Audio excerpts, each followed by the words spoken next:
Happy Souls, welcome back to my channel. This is Charlotte with Happy Twins 1111.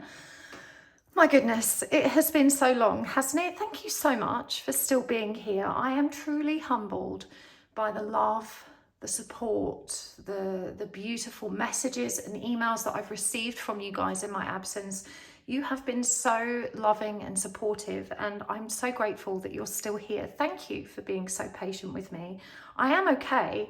I just haven't felt the flow for the longest time, and I've been working on my own healing, and you know, reading is not the sort of work you can force, frustratingly, but I'm back and this feels really good today. It feels better than it's felt in forever, and I'm so excited to be here with you.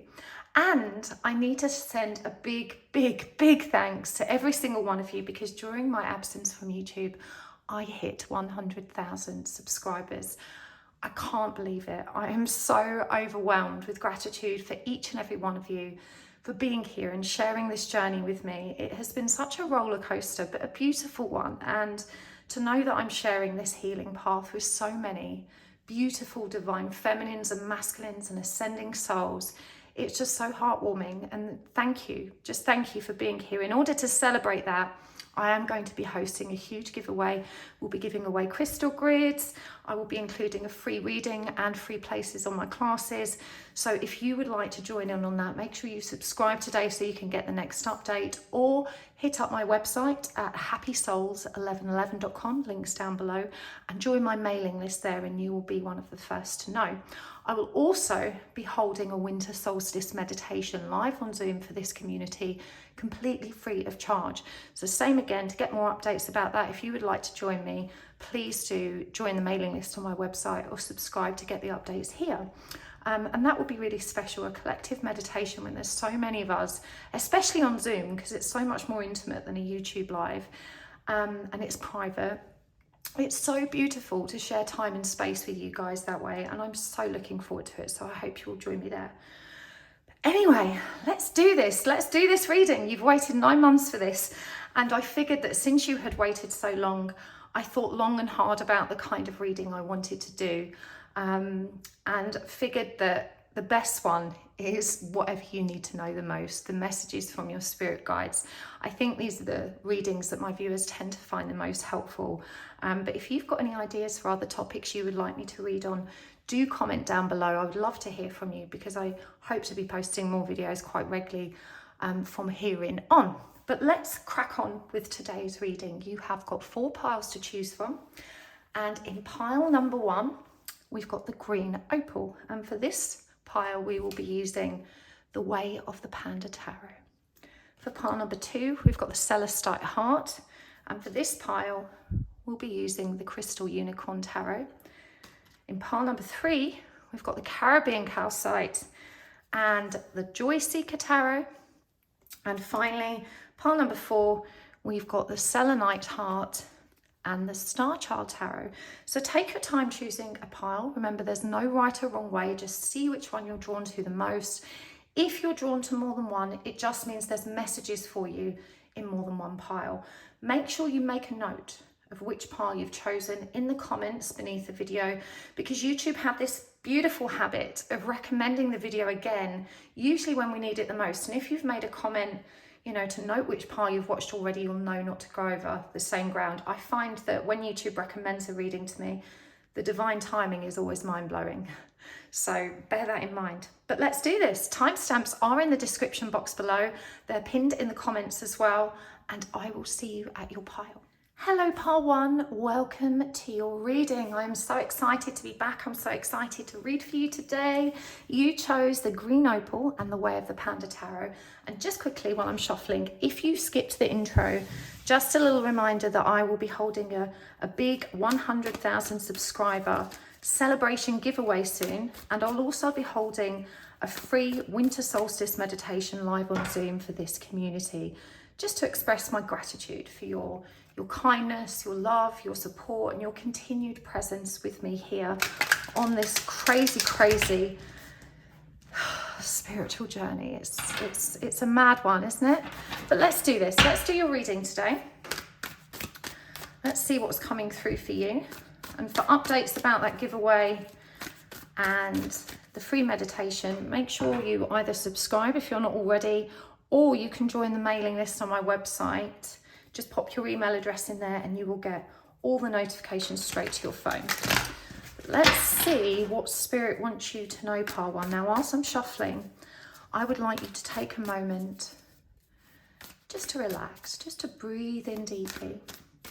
Really drawing in the breath through your nose, a nice long breath, filling up your tummy like a balloon, and then exhaling all the way out. Dropping down into your heart space. And just setting the intention that Spirit connects with you and understands your struggles, as well as your achievements. Setting the intention that you're ready and willing to receive whatever you need to hear the most. You can also, at this stage, ask for a sign. Now, a sign can be anything at all. It's just a way for Spirit to really communicate with you directly to help reinforce your faith, to validate the messages that come through. It can be anything at all. It could be an animal, an object, a place, a name, a sequence of numbers, a specific phrase or words, whatever works for you. There's no right or wrong. We'll see if that sign comes through for you in this reading. It will help you to know that these are the messages that were meant for you. So let's do this. There will be an extended reading today. You can always find a link for that in the description box below. If this resonates and you want to go a bit deeper with me, hopefully you'll join me there. So I'm going to pull cards first to understand the context of the situation Spirit wants to address. And the first card out is the Two of Pentacles in reverse. The King of Pentacles. The Six of Swords. The Emperor. And the Devil in reverse. And clarifying these, we've got the High Priestess. We've got the Ace of Wands. We've got Justice. The Two of Cups in reverse. And the Ace of Pentacles in reverse. Ooh, just not the crystal grid there. Let's straighten that out. Let's get some oracle cards as well. I'm going to go with the Wild Unknown Animal Spirit deck first.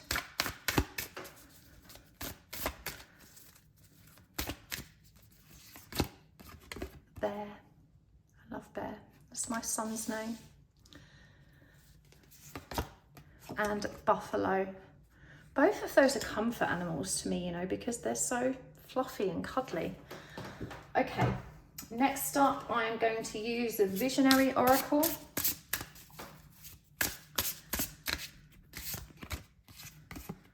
We've got Inner Child and Cover Song. And this deck, this is such a cute deck. This was a gift from Kino Tarot, from Carrie at Kino. God bless her, she's such a sweetheart. It's a really cute little Japanese deck called the Oracle from the Universe. So get some of these as well. If you haven't seen Kino Tarot's channel, although I imagine you have because she's huge and brilliant, but I will pop a link just below just in case, because she is a mesmerisingly, just wonderful, amazing reader. She's just brilliant. I know you'll love her. We've got Trust, and we have got Connect with the Natural World. Okay, Pile 1, I'm going to dive straight in because the story's already downloading. We will get more oracle cards and tarot cards as we go. But what I'm seeing here is a situation in which you have a divine masculine somewhere in the background, but you're also currently committed to somebody else. We can see with the Two of Pentacles in reverse, followed by the King of Pentacles, that you are struggling to move on from the situation or the relationship that you are currently in, even though there is a very strong impulse to. And there's a lot of guilt here. There's a lot of shame. It does feel to me like your divine masculine isn't actually present for a relationship, but this attachment is so strong that even without that new beginning, you know, being dangled as a carrot, you still feel this strong impulse to move on from the connection you're currently in. And I do think that that is a sensible thing. We've got justice here clarifying the Six of Swords. The Six of Swords is all about moving out of the storm and into the calm. And justice, of course, is about bringing balance to things. And I also see justice as a very karmic energy. It's about resolving the lessons that we're here to learn. And so I do think that you are ready to close out this karmic cycle with the current partner. But obviously we are seeing all the challenges, all the stresses that surround that. And there's, as I said, there's so much guilt here. There's so much shame. It's making my chest feel tight and very, very, very heavy. So the first thing I want to say is that it's okay, and it's going to be okay. And you haven't done anything wrong. There is no law against falling in love with someone else and being unhappy in the relationship you're in. And, you know, when the Two of Pentacles in reverse is present, especially as the first card, the Two of Pentacles upright is about change and creating balance. When it's in reverse, it's that feeling that we can't face doing that, or that we don't know how to do that. And yet it's clarified by the High Priestess, which is that energy of intuitive knowing. There's a part of you that understands and knows that you really do need to move forward. But I'm hearing with this King of Pentacles energy that, you know, there is a beautiful and stable commitment between you and that person to a point. It feels like you've not necessarily, you know, had any bitter fallouts with them, just that you're no longer fulfilled or satisfied in the connection. And it does feel like that person is more dependent on you than you are them. And I feel like this is where a lot of the guilt arises, because this person, you know, is so desperate to hold on to you that they will say things like, but I can't live without you. This is going to ruin our lives, or it's going to ruin our families' lives. And think of the consequences. Think of this. You know, they're always catastrophizing the potential outcome if you leave or if you part company. And by planting these seeds of doubt, these seeds of guilt, and these seeds of shame, it keeps you from actually moving forward. We have the Emperor here, which, as I said, refers to that divine masculine energy. And it's also asking you to take your power back and take control, regardless of whether there is another relationship waiting for you or not. That's not the best reason to leave a relationship. You know, you're being reminded that we shouldn't leave relationships so we can jump into someone else's arms. We should leave relationships because we're no longer fulfilled and it's no longer working for us. And we should always be aiming to do that with the utmost integrity, which I do believe you have. You've been made to feel that you don't. But I really feel like you haven't done anything wrong. You have just found yourself evolved and grown and no longer feeling like, you know, you're compatible with the relationship that you're in. I want to come back to the divine masculine. We are going to pull more cards on this, because that Two of Cups in reverse, even though it shows us that relationship isn't ready for you at the moment, it is present on the table. The energy is here. The potential for it exists. We're just seeing that that energy is still in motion. It's still being brought to balance. Obstacles are still being overcome. And if this is a divine counterpart, or, you know, a very spiritual connection, usually those connections are grounded by the balancing of one another's energies. And that's something we can only do for ourselves. You can't balance your counterpart's energies and they can't balance yours. But what we tend to see with these divine connections is that it's like two magnets.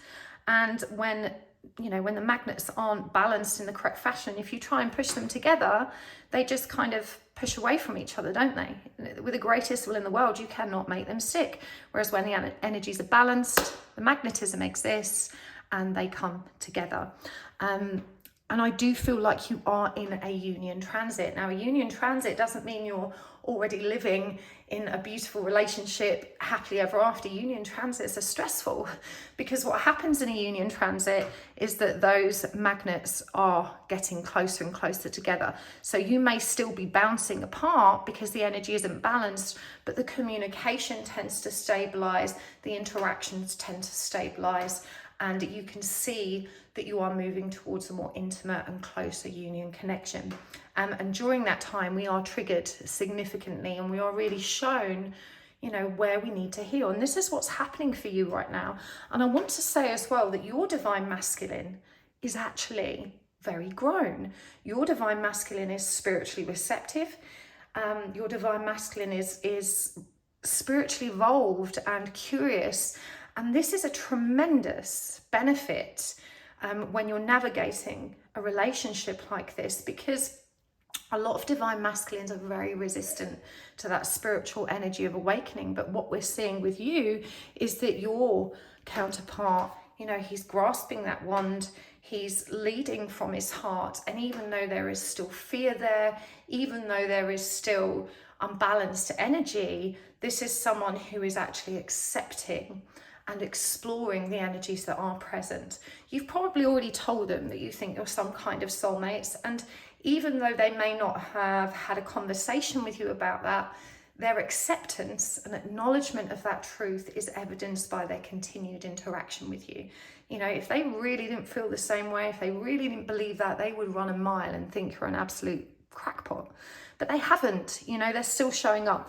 So as I said, it's not the reason to leave this connection, but Spirit wants to offer you that reassurance that even if your journey seems like it's not moving forward in the way that you wanted it to, that it is moving. Things are moving. You are in a union transit. This potential exists, but we can see here with the Devil in reverse clarified by the Ace of Pentacles in reverse that now is not the time for that new beginning, that block is still there. And we can see that with the Devil in reverse, you are both still healing attachment wounds. The Ace of Pentacles is a very auspicious card. It's a beautiful, abundant new beginning. And again, the potential for that energy exists here.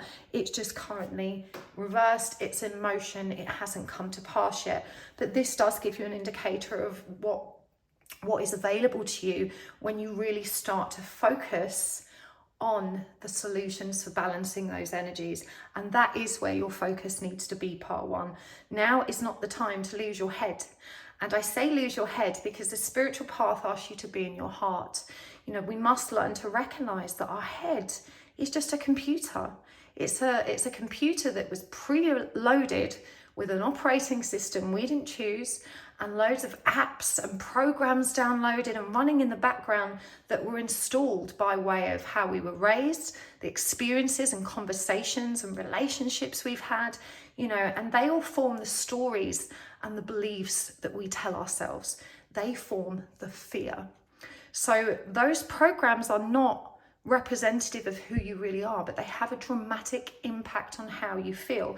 So you're being reminded that the goal of a spiritual journey like this, a spiritual connection, is to drop back down into the heart, into the seat of your soul, and to really recognize that you are not the mind. That's not who you are. You have the power to create your own programs and apps, to create your own stories and beliefs, and to cast out the distorted, unhelpful beliefs of the past. We can see here with the Inner Child card coming through under Six of Swords and Justice, and also that masculine energy present with the King of Pentacles, that this probably also connects to the father wound that you have. But you know, our inner child is always wounded. You know, no one gets out of childhood without some wounding or some trauma. We could have the best, most loving, well-intentioned parents in the world, but no one's perfect. We're all human, and you know, we're all just bumbling along trying to meet our needs and everyone else's needs in the only ways we know how. And it just feels like as well you are a little bit hard on yourself when it comes to reflecting on your childhood and that inner child experience, because you may have been raised in a really privileged environment. You know, you may think, well, you know, I had two parents, or, you know, the parent I did have was at least present, and, you know, I was cared for, I had everything I needed, I had these great opportunities, and I know I was loved. And so you feel quite triggered by the idea of looking at your childhood experience with a critical eye. But it's not about judging or blaming or complaining. It's just about understanding how some of those experiences, as well-intentioned as they were, didn't always meet your needs and created some of those storylines and beliefs in your mind that distort your perception of reality now. You know, how we were raised to handle conflict, communicate, how to regulate our emotions or not, all has a dramatic impact on how we interact in relationships, and never more so than with a divine connection, because those connections are intended to poke and prod those wounds so we do heal them, so that we do return to that state of consciousness that allows us to see and love clearly both ourselves and others. And this is the journey you are on. So you really do need to give some space to your inner child. And I'm hearing, even as I say that, I heard, yeah, but I've done that already. And so you need to be reminded that inner child healing is a lifetime practice. There's always going to be another layer and something more. And actually with healing, what tends to happen is it kind of moves in a spiral type fashion. You know, we'll go over a situation and then we'll grow a bit and we'll go back over the same situation from a more grown perspective. You know, I've been on this healing path in a dedicated and focused way for 5 years, but I'm still reflecting and finding more about my childhood experience to heal, because as my awareness of self expands, as my intellectual understanding of relationship dynamics expands, I notice more dysfunction, I notice more wounding. It really is like that process of the lotus flower, you know, unfolding its petals and revealing more each time. So, you know, I know it's frustrating and I know you're tired, but you really are, I want to say, so grown already. You know, you have such warm and loving energy and you've so got this. You know, don't allow yourself to get frustrated or impatient or to beat yourself up. What tends to happen with the healing journey is that even though we're always healing, there comes a point when we've done so much of it that we have learned to return ourselves to a state of stillness. And it doesn't mean we won't ever be triggered again or we'll never focus on our healing again. It just means that we've got above the most difficult, oh, sorry about that, that's my dog. We've got above the most difficult parts of it in order that we can move through it with a lot more dignity, balance and grace, and life can be good anyway. So, you know, you're literally, this is a number 5-5, which is about change and transformation. You are on the cusp of this. And that being a 5-5 reminds you how important this is, that this is a chapter you cannot skip. You have to allow yourself to really deeply reflect on those childhood experiences. And that means mothering yourself. You know, it doesn't mean going and having a chat with your actual parents and saying, you did this and you did that, and I need you to fix this. No, this is about you having those conversations with yourself, because you're an adult now. It's not your parents' responsibility to fix this now. They've already done their best to raise you with what they had. There's no point beating them up over what they didn't do, because, you know, they loved you in every way they knew how. As an adult, we have to return to those experiences that we've had, remember those feelings and ask of ourselves, what am I telling myself about this that hurts? And if a best friend and someone I loved was describing this to me, what would I say to them? You'd soothe them, you'd offer them reassurance. And what happens when you do that? I'll tell you what happens. You create a new story and you create a new belief. It's literally like deleting the old story that was painful and hard and creating a new one. And that can only happen when we sit with our feelings and honor them and return to those experiences that burned us, and give ourselves the opportunity to reframe them in wholesome and loving ways. Yes, it's a slow process, but it's always moving forward. As I said, you've got bear and buffalo here. These are such comforting energies. Now, bear, for me, hibernates, right? That was the first thing. As soon as it came out, I was like, you need to take some time out. And especially if you're already struggling to move away from this relationship, and we're seeing with this little paper boat here, that suggestion of travel. And look, here, she's holding up a sword of truth and she is literally pushing the other bear away. She's got her foot in his face. Get out of my face. So, you know, you're being asked to create some distance, some space for yourself. This might mean taking a weekend break somewhere. It might mean even just going somewhere overnight to have some breathing room, or coming to some arrangement that allows you to think clearly without this heavy influence of guilt and shame.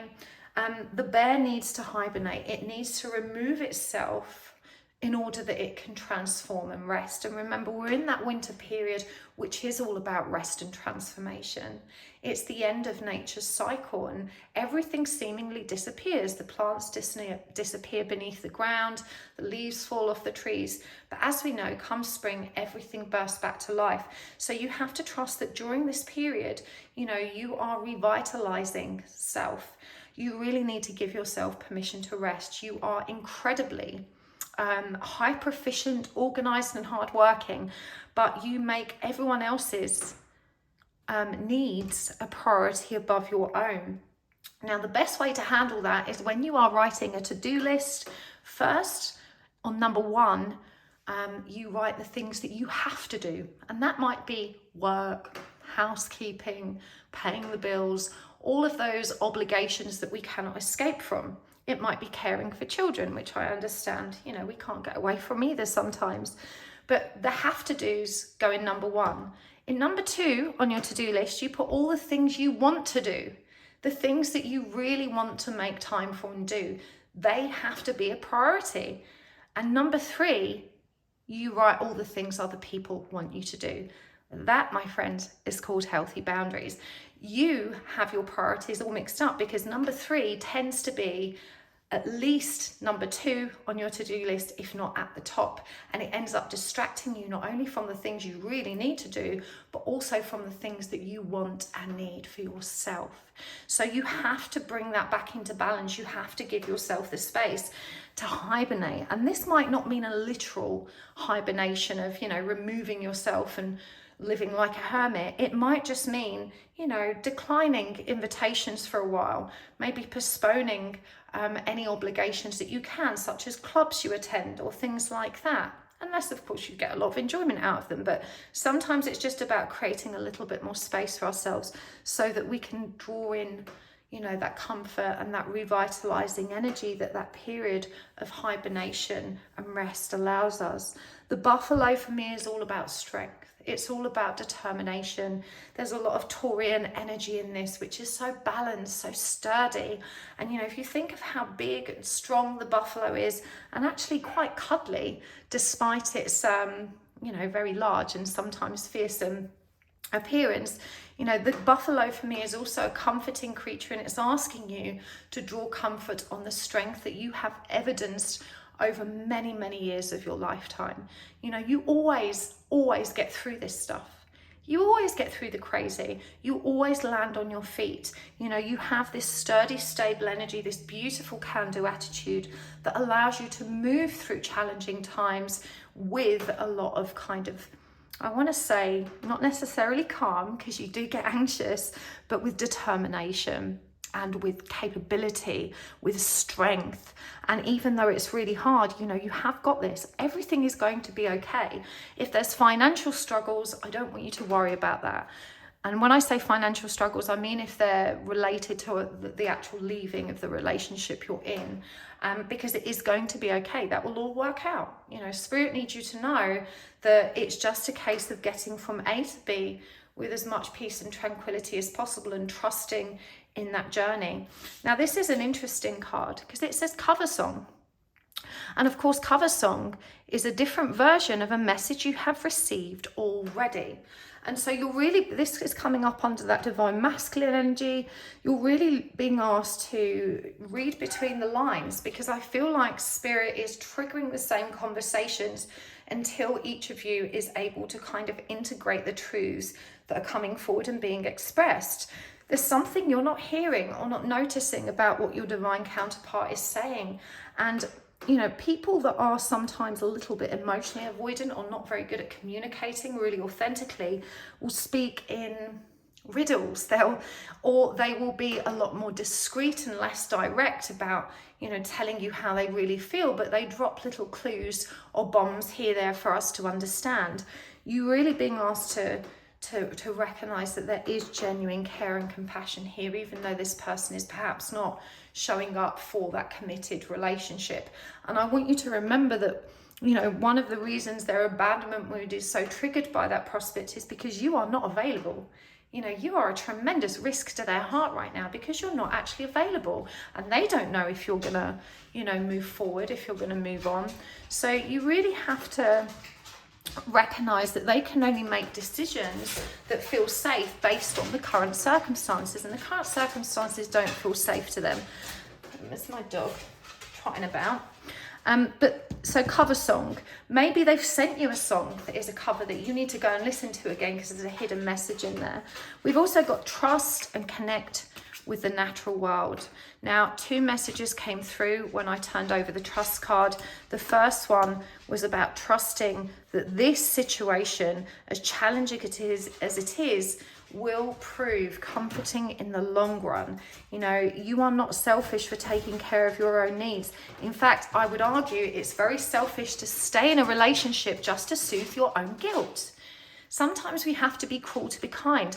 If this person, the person you're with, keeps, you know, throwing these guilt trips at you, you have to be real and say to them, look, it's not fair for me to stay in a relationship with you just because I feel guilty. You deserve someone that loves you and deeply, and that wants to share the rest of their life with you, not someone that's staying with you because of, you know, to allay guilt, shame, or out of an energy of obligation. That's not real love. You deserve more than that. And I don't want to undermine my own principles and values by being disingenuine and staying somewhere where I'm really not fulfilled. And because you're always going to feel that, you know, we can't pretend to love. It never works out. It's not the answer. And you really have to set a firm boundary with this and trust that it's going to be okay. In terms of connecting with the natural world, you know, earth energy is mother energy. It's comforting. And when it comes to, you know, slowing down, resting, hibernating, going into the dark, which the earth is, you know, when we dig down deep into Mother Earth to ground ourselves, we're in the dark, but we're taught in those moments that the dark can be comforting, that the dark is only the absence of light, that it's safe. It doesn't have to be loaded with fear. We're all made of light and dark, and it's the most natural thing in the world.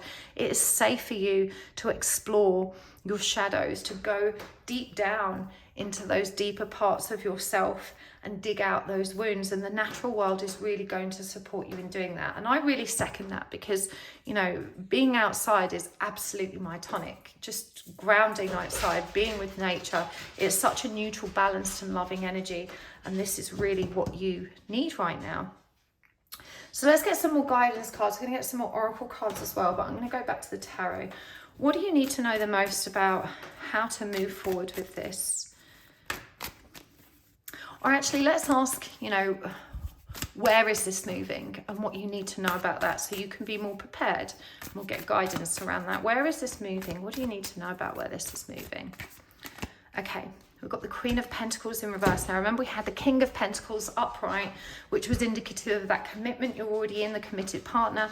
Here we see the feminine aspect of that connection in reverse. It's showing us that you are going to make this leap. Okay, that's where things are moving. I think you know that. You've probably been planning for it, you know, maybe just building up the courage to actually do it. We've got the Page of Wands. We've got the Death card. We've got the Ten of Cups in reverse. We've got the Empress in reverse. And clarifying these, the Moon, Eight of Wands in reverse, Eight of Pentacles in reverse, the World in reverse, and the Eight of Swords. And I'm going to get some more oracle cards. I'm going to use these ones, I think. Oh, we haven't had a look at this card. This is Joan of Arc, Voice of Truth. Stand strong, focus on your purpose, release the fear of persecution and speak your truth. And again, this is undoubtedly connected to your fear of the fallout from leaving this relationship, that fear of being authentic and choosing what feels right and true in your heart. You mustn't allow yourself to be influenced by other people's judgments. Stand strong. Stand up for what you believe, what you need, and what you want. visibility, expansion, resistance, and gather inspiration. Beautiful energies.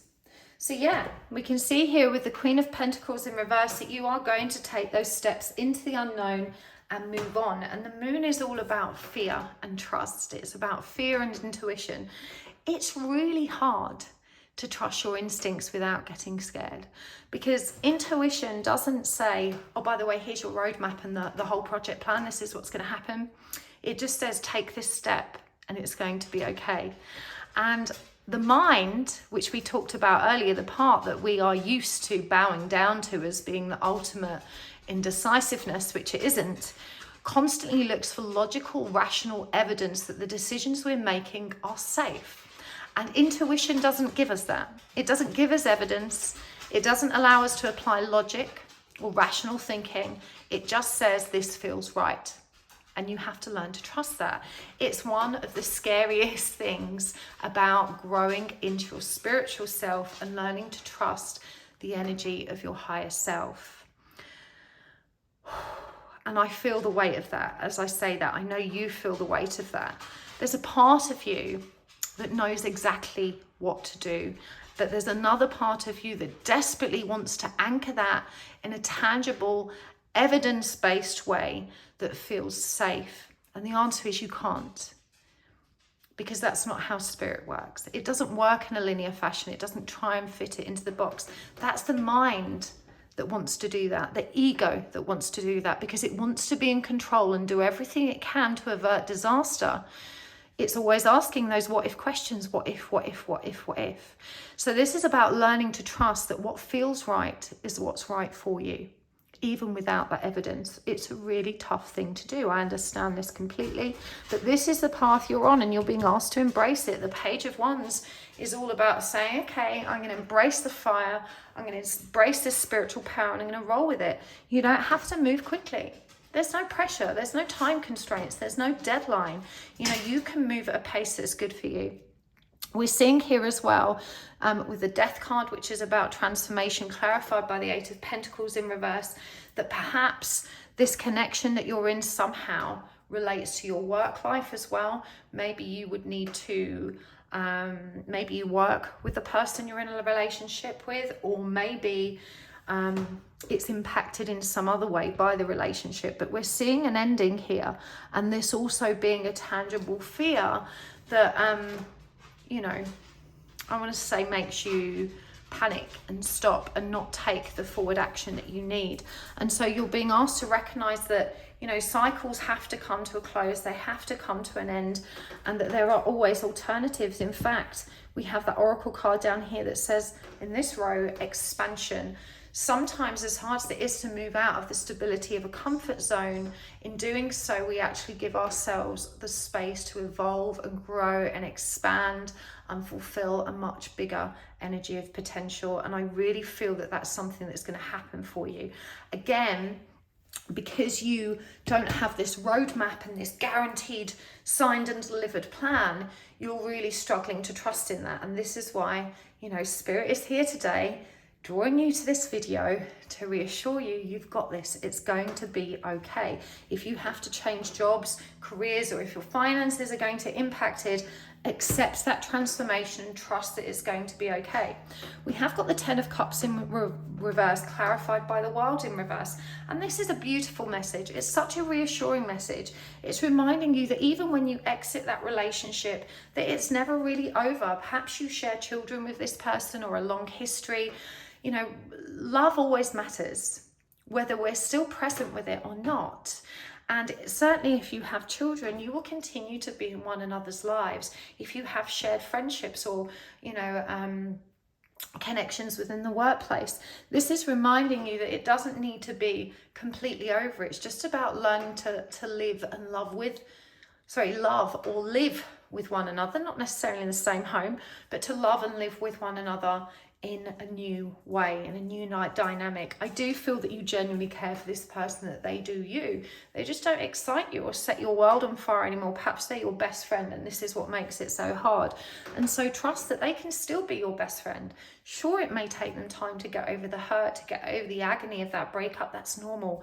But, you know, love is never dead. It's never completely over. It's always just evolving into something new if we can allow it to, and just stand in the presence of its just beautiful or inspiring energy. We have resistance here, you know, and perhaps that's the fear, especially if you have children, you know, breaking down that nourishing family unit in which you're all together. 12 is also about surrender. It's the Hanged Man in tarot. And so we see that there's this energy of wanting to surrender, wanting to shift things, but also feeling that guilt and that shame pressing in, which inhibits you from doing that. We've got the Empress in reverse, clarified by the Eight of Swords. We talked about the father wound earlier, but for me, this is coming in as a mother wound, being an undue influence as well. And this might not be your mum. It could be a mum that you know. There is someone here in the background that isn't being very supportive or helpful with the guidance that they are offering you, because we can see here with the Eight of Swords that there's this feeling of being trapped. You know, this feeling of trying to elevate yourself above these difficult influences, but of feeling trapped in it and feeling, what's the word? Hindered by those judgments, by those insights. You might have people saying, you know, you're crazy, you shouldn't be doing this, what are you doing? It says here, gather inspiration, and we can see that the world is upside down. You know, remember we had that Hanged Man energy of surrender, which is about shifting perspectives, literally moving ourselves upside down so we can see the world through that new perspective. You know, gather inspiration is asking you to be dynamic and creative about how you investigate the options available to you, and about how you gather feedback which arms you with the information you need to make the decision. You must pay attention to toxic maternal energies in your zone of awareness that are influencing you in very negative, pessimistic and uncomfortable ways. I'm coming to visibility because I missed that. And when we were going at Page of Wands and Eight of Wands in reverse, you know, visibility, and it's number 48, which is also 12, and the Hanged Man is showing you that when you shift your perspective to a spiritual one, that's when you're going to get clarity. And you're being reminded that, you know, you need to connect with that discipline of self-focus, self-awareness, listening to inner truth. A good way to get to your inner truth is to imagine hypothetically. It helps us cast out fear and really see things more clearly when we say, okay, forget all the what ifs and all the dangerous potential outcomes of these decisions. I'm going to pretend that I have a magical wand that means whatever decision I make, everything's going to be okay. In those circumstances, with that magic wand at hand and the guarantee that it was all going to be okay, what do I really want? What would I choose in those circumstances? That is your truth. That is your truth. You should not go after what you want because you are scared. Fear isn't real. It's not real. It's a distorted belief, storyline, or program in the mind. It's that shitty little app running in the background that you can delete. So, you know, to connect with your truth, you have to learn to override the fear and allow yourself to live authentically. You are so ready for this part one. You are an incredibly strong person. You are an incredibly astute, capable and intuitive person, and you're a loving person. You're not cruel, you're not mean, you are not, what's the word? You don't deserve the guilt and the shame that you pile upon yourself, and it's time to cast it aside and to start operating from the point of your own needs. That's what truly loving yourself is. I really, really hope this has helped today. Please do let me know in the comments below. I love to hear your feedback, especially because I've been gone for so long. Don't forget to hit the like button. That really helps me so much. And a big thank you to those of you that take the time to watch the commercials. That really does help my channel to grow. And I can't thank you enough for those of you that do that and click. It really is the greatest gift and an energy exchange that you can offer. But if you would like to book a private reading with me or to check out my other services, don't forget to hit up my website at happysouls1111.com. You won't see a bookings page on my website because I only open it to my mailing list. So if you pop your email in the little box there available, you will get an email when I open my diary and you'll be the first to know so that you can book. But I will see you soon. If you would like to watch the extended, because this has resonated, don't forget that the link is in the description box below. But thank you for being here today and I will see you next time. Lots of love. Bye. Hello Pile 2, welcome to your reading and thank you so much for joining me today. Today we are asking for messages from spirit guides and what you need to know the most.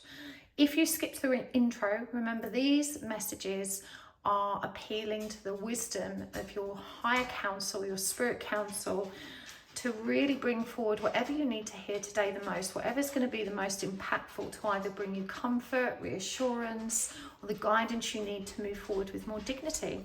Now, I'm going to start shuffling, but if you skipped the intro, just a quick reminder that thank you. I hit 100 subscribers whilst I've been away. I'm so grateful to you guys, and in honour of that and to celebrate that, I will be holding a massive giveaway soon. I'll be giving away a crystal grid, bookings and places on my classes, and I'm also holding a free winter solstice meditation for you guys live on Zoom. So if you would like to be in on the action, make sure you subscribe to my channel today so you receive those updates, or you can pop along to my website at happysouls1111.com and join my mailing list. They are always the first to know.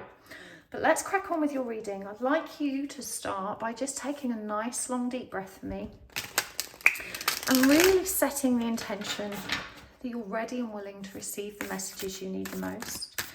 You can also ask the universe for a sign. That's just a beautiful way of really receiving that direct communication from spirit, you know, just a sign to really validate and help you trust the messages and your own intuition. And a sign can be anything at all. If you're new to my channel, you know, just trust whatever pops into your head first. It could be an animal, an object, something from nature, a song, a place, a sequence of numbers or words, whatever works for you. There's no right or wrong. Just trust what pops into your head. Hopefully spirit will deliver that sign for you. But let's do this. First, I'm going to pull some cards to help us understand the context of the situation spirit wants to address with you. Given those a good shuffle, but let's look at this card that you chose.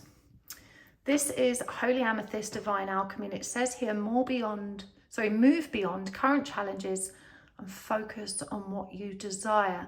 And even as I read that, I'm hearing that this is what you're desperately trying to do, but you just keep getting stuck. It feels so hard. Oh, there's a profound energy of frustration connected to this. I'm hearing for some of you, amethyst might have actually been your sign as well. We have got amethyst in our crystal grid today.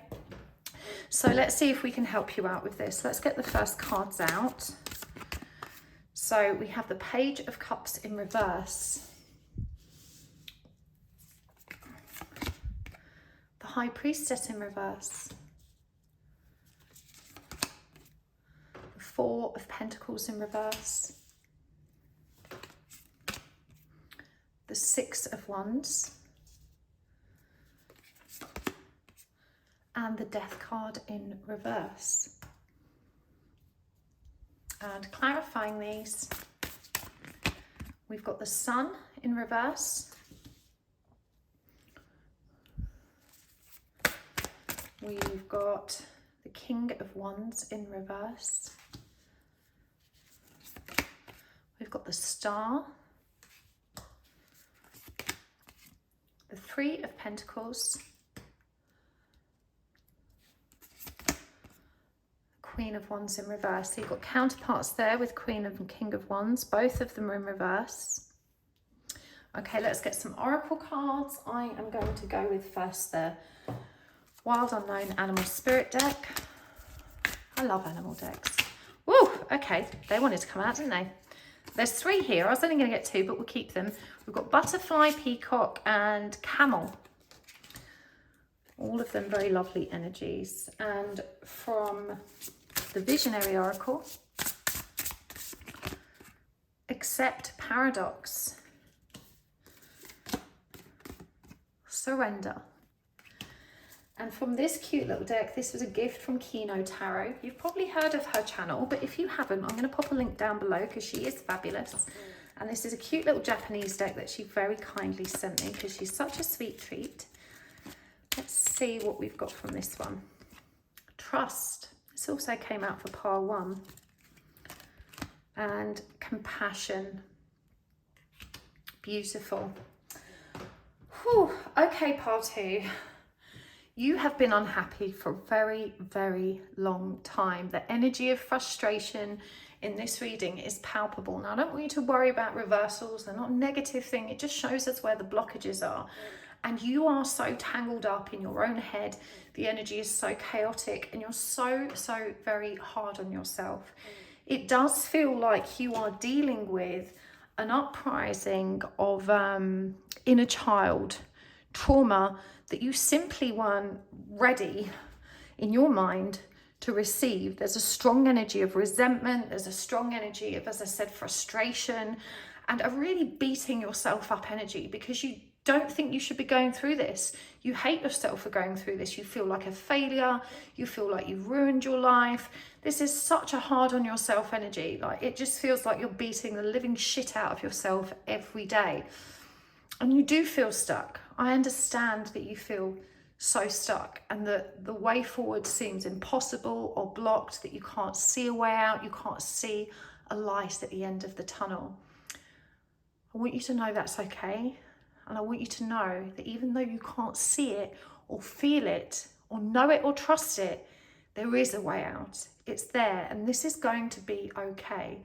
There's a powerful energy of trauma here, but it's compounded by your inability to trust your own perception of life and what is. A lot of people have hurt you, some of them indirectly, some of them because they're generally just toxic and not healthy within themselves. But there's such a tremendous amount of bitterness and resentment and frustration and anger that you carry about the ill treatment that you've received. And definitely with the Page of Cups in reverse, this connects to your childhood, it connects to your parents and your family, it connects to your friends that you've had, probably childhood friends. There's a strong energy of feeling let down, unsupported, not nurtured, not nourished, not loved in the way that you needed to be loved. And we can see with the Sun in reverse that this has sucked the joy out of life. You may feel like you just have no energy to continue. And even as I say that, I'm being shown someone just in a darkened room alone, someone that's refusing to integrate with life. Maybe you don't go out anymore. Maybe you don't see people anymore. Maybe you're not working. Or maybe this is a metaphor for, you know, you feeling miserable about those things. And even though you are immersing yourself in them, you simply can't be present in that joyful energy and that confidence that you used to hold. We can see here with the butterfly clarifying this though, that these energies are purposeful. They're transformative. I know it's so hard that you're facing this and I know you don't want to, but it's that resistance, that anger, that fury that this is happening to you that is keeping you stuck above all else. When the High Priestess is in reverse, clarified by the King of Wands in reverse, what we're seeing here is that you are powerfully intuitive. You're incredibly intuitive, incredibly gifted at an intuitive level. And the King of Wands, you're a natural born leader, you're creative, you're passionate. There's this beautiful energy of light and confidence in you. But we see that you're not embracing all of this potential, all of this power you'll have. In fact, you're not even seeing it. Why? Because your ego is in the way. The peacock is all about ego. It's all about needing to present ourselves to the world in a certain way. And I feel what's happened here is that when this uprising of trauma appeared in your life, and I'm getting the number 7, which is a divine number, so it could have been 7 months ago, 7 years ago, or maybe, I don't know, maybe 7 significant some other way. But with peacock is all about how other people are perceiving them. And that's what the ego wants. The ego wants to be validated. It doesn't want to be judged. It wants to fit in. It wants to be accepted. It wants to be seen and valued and respected and celebrated. And when we don't have those things for whatever reason, we can't feel good about ourselves. This is where it is. It's like the ego is saying, you've messed it all up, you've lost control of yourself, you've ruined everything, and now everyone thinks you're an arsehole. Now you've lost face. Now the energy that the world is seeing is broken, weak, and without value. But that's your voice that's saying these things. You are bullying yourself, pile two. No one necessarily says these things to you. Actually, as I say that, my guide Arthur is saying that's not strictly true, that there are some people that are very hard on you and very harsh on you. It's the sound of their harsh critiquing that is literally on autoplay in your head. And this may have gone on for many years even. It feels like with this inner child wound that you have probably observed your parents communicating and beating each other up verbally like this, and you have probably been at the receiving end of it. And this is other people imposing on you how they think you're wrong, what they think you should be doing, how you should be living, and how you've messed it all up and you should have done better. So there's definitely an energy of pressure and expectation that you feel you haven't lived up to. That's what's crushed you. And that energy of pressure, tension, expectation, and harsh judgment is what you're now carrying around in your head, and that your ego is asserting is the right thing, that you should be these things. And the fact that you're not these things is unacceptable, and that's why you can't make peace with yourself. There's such a strong energy of self-loathing here, but it was created by the dynamics that you've been raised in, by the dynamics that you've existed in since that place. And you're being challenged to rise above it and find the truth of who you are, because you're none of those things. You're none of those things. You have so much power and potential. But we see with the Four of Pentacles in reverse, front and center, clarified by the Star in reverse, and the Camel, which is about hoarding and storing things up, that you will not let go of this. It doesn't matter what the people that do love you and are kind say to you. You cannot see past this deep energy of self-loathing that has been building up and eating you alive for so very long. As I said, I can feel it as a tightening in my chest. I can feel it as a rushing in my mind. It's a chaotic energy, and it's the energy of feeling that there's no way out and there's no way back. And this isn't true. It's not true, part two. There is always a way out. There is always a way back. And you have no idea how brilliant and beautiful and magical and incredible and strong you are. Spirit needs you to know that today. It needs you to trust that everything can be transformed, including those little dignified, self-abusing thoughts that you keep rolling around in your head. The mind is flexible, infinitely flexible. You know, science proves this now. You know, we've proven that the brain can be rewired, that it can transform, that we can discard old, unhelpful beliefs and replace them with healthy, motivating, fulfilling, loving ones. But in order to step into that, you have to embrace that truth. You have to take one step forward. It feels like you're so crushed by the despair. You've got yourself into such a rut that now you've reached the point where you're telling yourself, but nothing's going to change. Nothing will work. There's no way out. And that stubborn refusal to just accept that even if you can't see it, even if you can't taste it, touch it and know it, there is a way out. And so I want you to repeat after me. You know, say this out loud. If you can't say it out loud because of where you are right now, say it out loud in your mind. There is always hope. There is always a way out. And so long as I trust that, I will continue looking for it, and I will eventually find it. You know, help is there as well. Perhaps not the kind of help that you wanted. Perhaps not the kind of help that you think you need, but it's out there. But you have to take baby steps towards it. You have to pull yourself up by your own bootstraps. Enough is enough. You have burned so much time dwelling in this negativity, and I know that that very thought eats you alive. This is one of the main reasons you beat yourself up. You beat yourself up for not having fixed this sooner, for having let it go on for so long. And that's okay.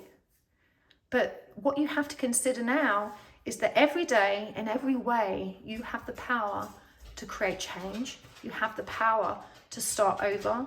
You have the power to make new, different, healthier decisions. And it only takes one little decision, one little step in a new direction to get that ball rolling and build the momentum that's going to lead to victory, triumph, success. And that is promised. It's promised here. Look at this. You've got the Six of Wands clarified by the Three of Pentacles. You know, there's not many cards upright here, but those that we do see are upright are also positive. These energies are present for you. The Star is present. That optimism, that wish fulfillment. The Six of Wands, which is victory and celebration. The Three of Pentacles, which is support, co-collaboration, building something valuable with the loving support that you have. It's all here for you. You just have to take off your shit-tinted spectacles and see the light. You're not really in the dark. Dark is just an absence of light. Now we can see here with the Death card that you're meant to be transforming. It's what I said about the butterfly. You know, whatever happened to you, whether it was 7 years ago or that 7 means something else, whatever happened to you way back when this spiral of self-destruction began, you know, you were looking outwards for reasons. You were looking externally at all the people and you were really cultivating through your continued ruminating about these people that burned you and hurt you and let you down, and casting blame outside of self.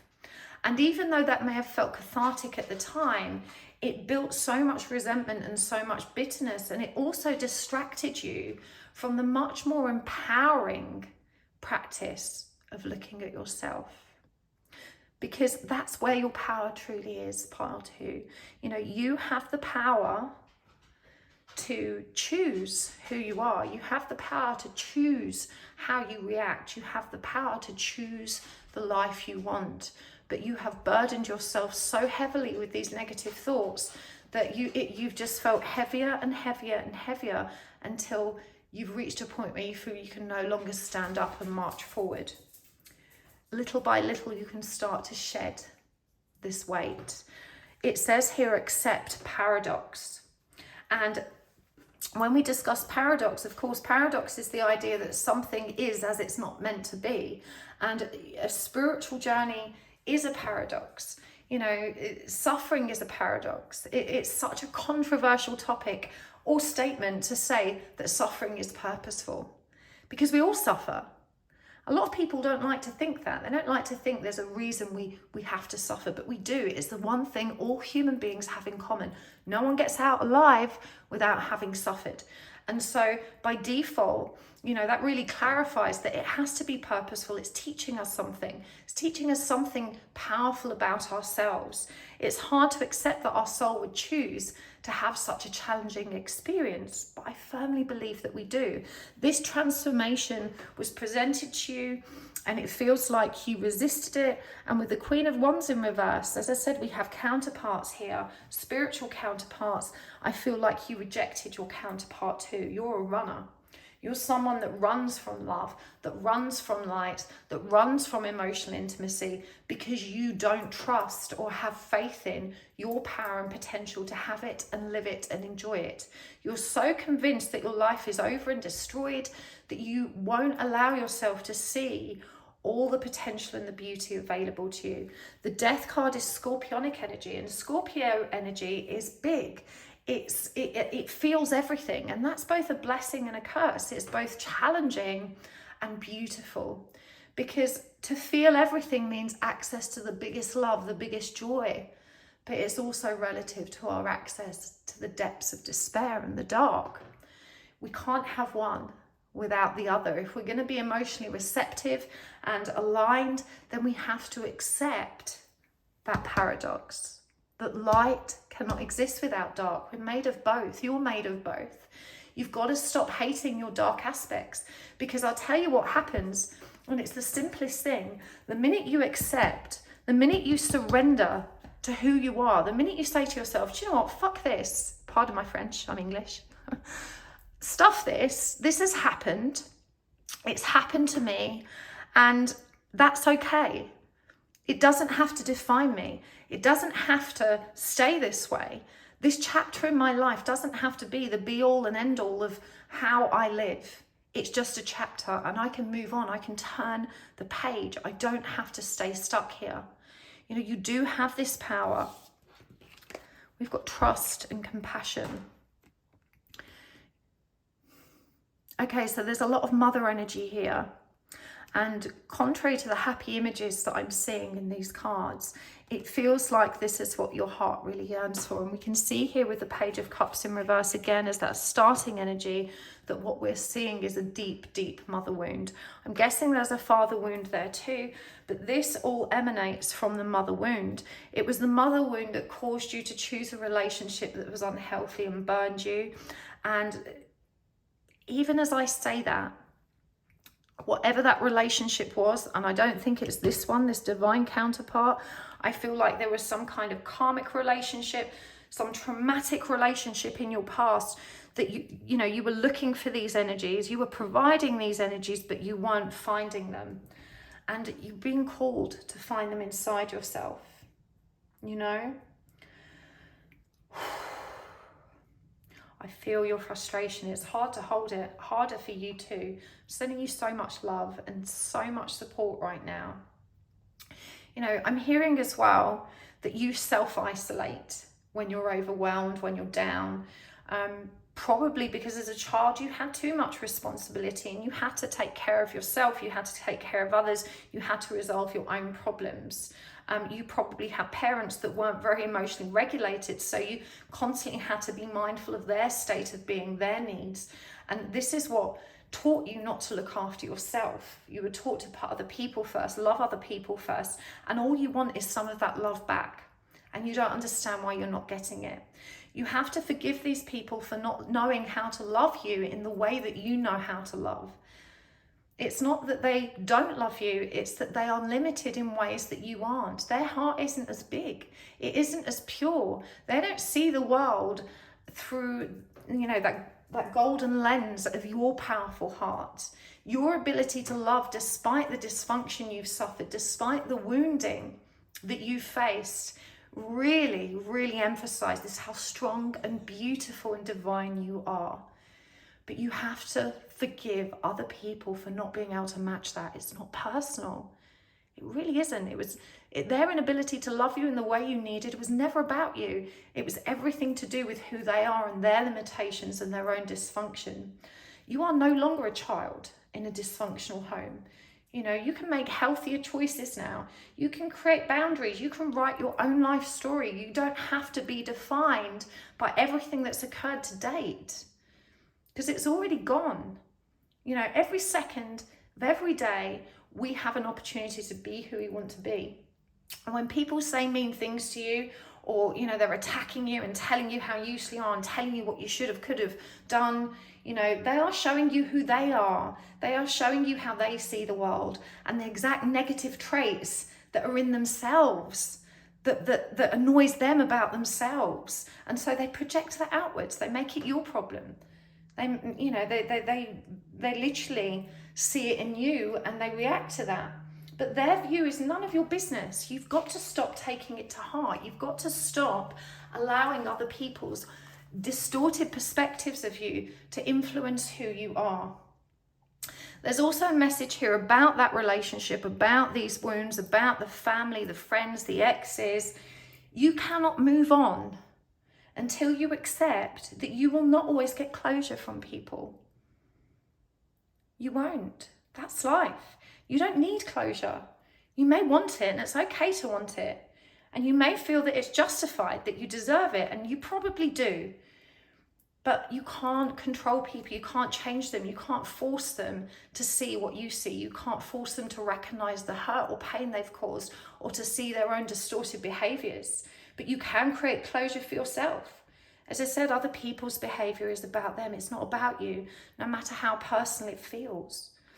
Some people won't ever see what they did to hurt you, and that really burns. You know, it's one of the hardest things to get past when that resentment's there, and we just want that other person to say, I hear you, I understand you, I acknowledge what you're saying, you're right, I was wrong, I'm so sorry. Let me make amends. In an ideal world, we'd all have that kind of beautiful closure. But a lot of people can't see past the end of their own nose. They're not willing and ready to look at their own shadow aspects, to be accountable for their own behaviors. And we have to release the idea that we need them to do that in order that we can heal. That was the greatest lie you ever told yourself. That you need these people to change, to be different, to show up differently, to give you closure, to give you apologies, to recognize their wrongdoing towards you. You don't need that. And I know you think you're stuck, but you are healing.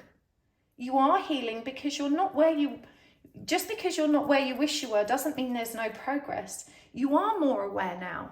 And even though you've maybe not been able to anchor that awareness to create tangible change, you are learning. And it's evidenced by your expanded perspective of what this situation means. And you can and will. You're going to get through this. So let's see how you can do that. I want to get some more information about the inner child wound, the X wound, and the divine counterparts. Let's start with inner child wound. What do you need? What's the guidance around that for you, part one? The Emperor. Page of Swords in reverse. Wheel of Fortune. Temperance in reverse. Two of Swords.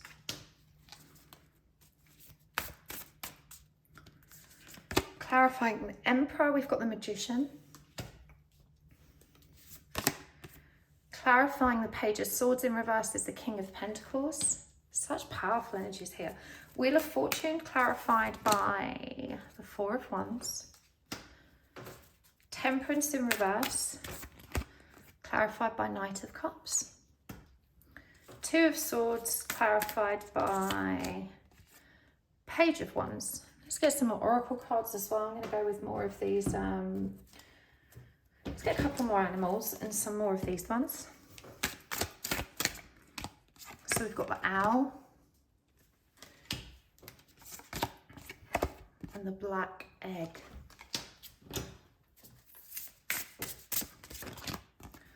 We've got presence. We've got gratitude. And we've got grounding.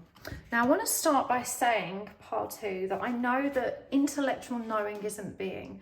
We can know something is right, we can intellectually accept and understand it, but still feel like shit. So I know that all the things I'm saying to you, whilst they may bring you some hope, some optimism, whilst they may have dislodged some of those, chaotic, confusing feelings about what's right or wrong in terms of what's going on in your head, that information is not going to be what transforms you. You're going to be what transforms you. You have to take that knowing and you have to act upon it. And we see here with the Emperor that is the guidance. It's about taking charge. Remember what I said about you are no longer a child in a dysfunctional home.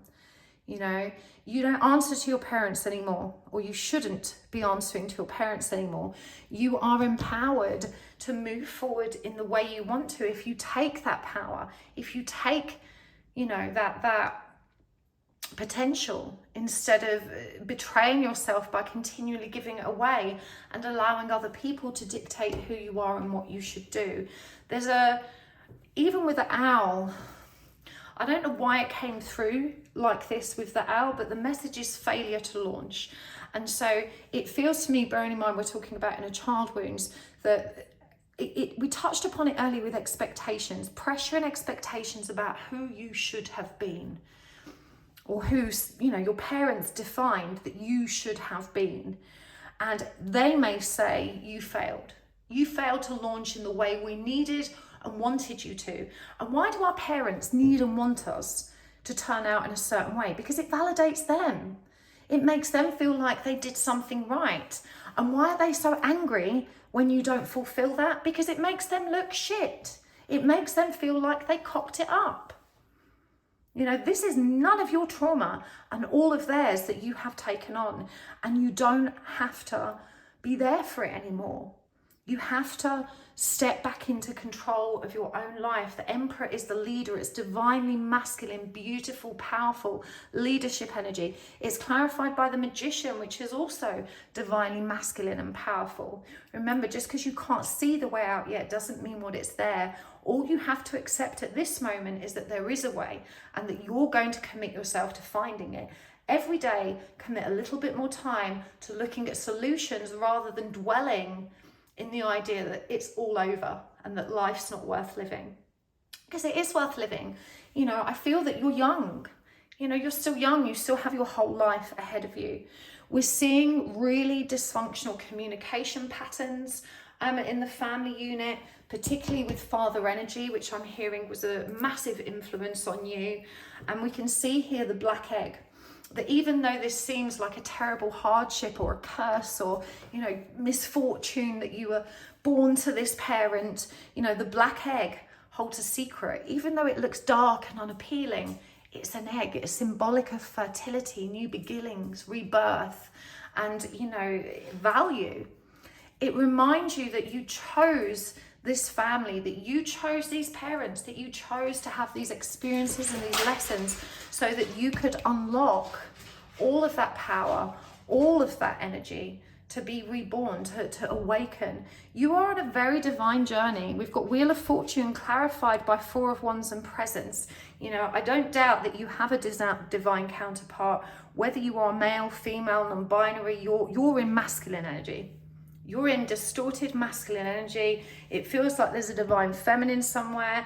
Obviously, a divine feminine can also be a man, woman, non-binary. It's not gender specific. And we all carry those energies within us. Our soul doesn't have a gender. But I feel like you are in distorted masculine energy. And the universe is saying, here, look, this is your fate. This is your destiny. You're meant to be celebrating union with self and your own spiritual evolution and development, which is going to lead to joy, fulfillment. The Four of Wands is about celebration and unity, about getting what you want. And it reminds you that you can be present with this. This energy is already present and available to you. You just have to embrace it. When the Temperance card is in reverse, it reminds us that you're simply not filling your own cup. And when I say filling your own cup, I refer to, you know, loving yourself, giving yourself that vital sustenance of love. You know, stop being angry at everyone else for not loving you right and learn to give that love to yourself. You're an adult now. We are not entitled to love from anyone.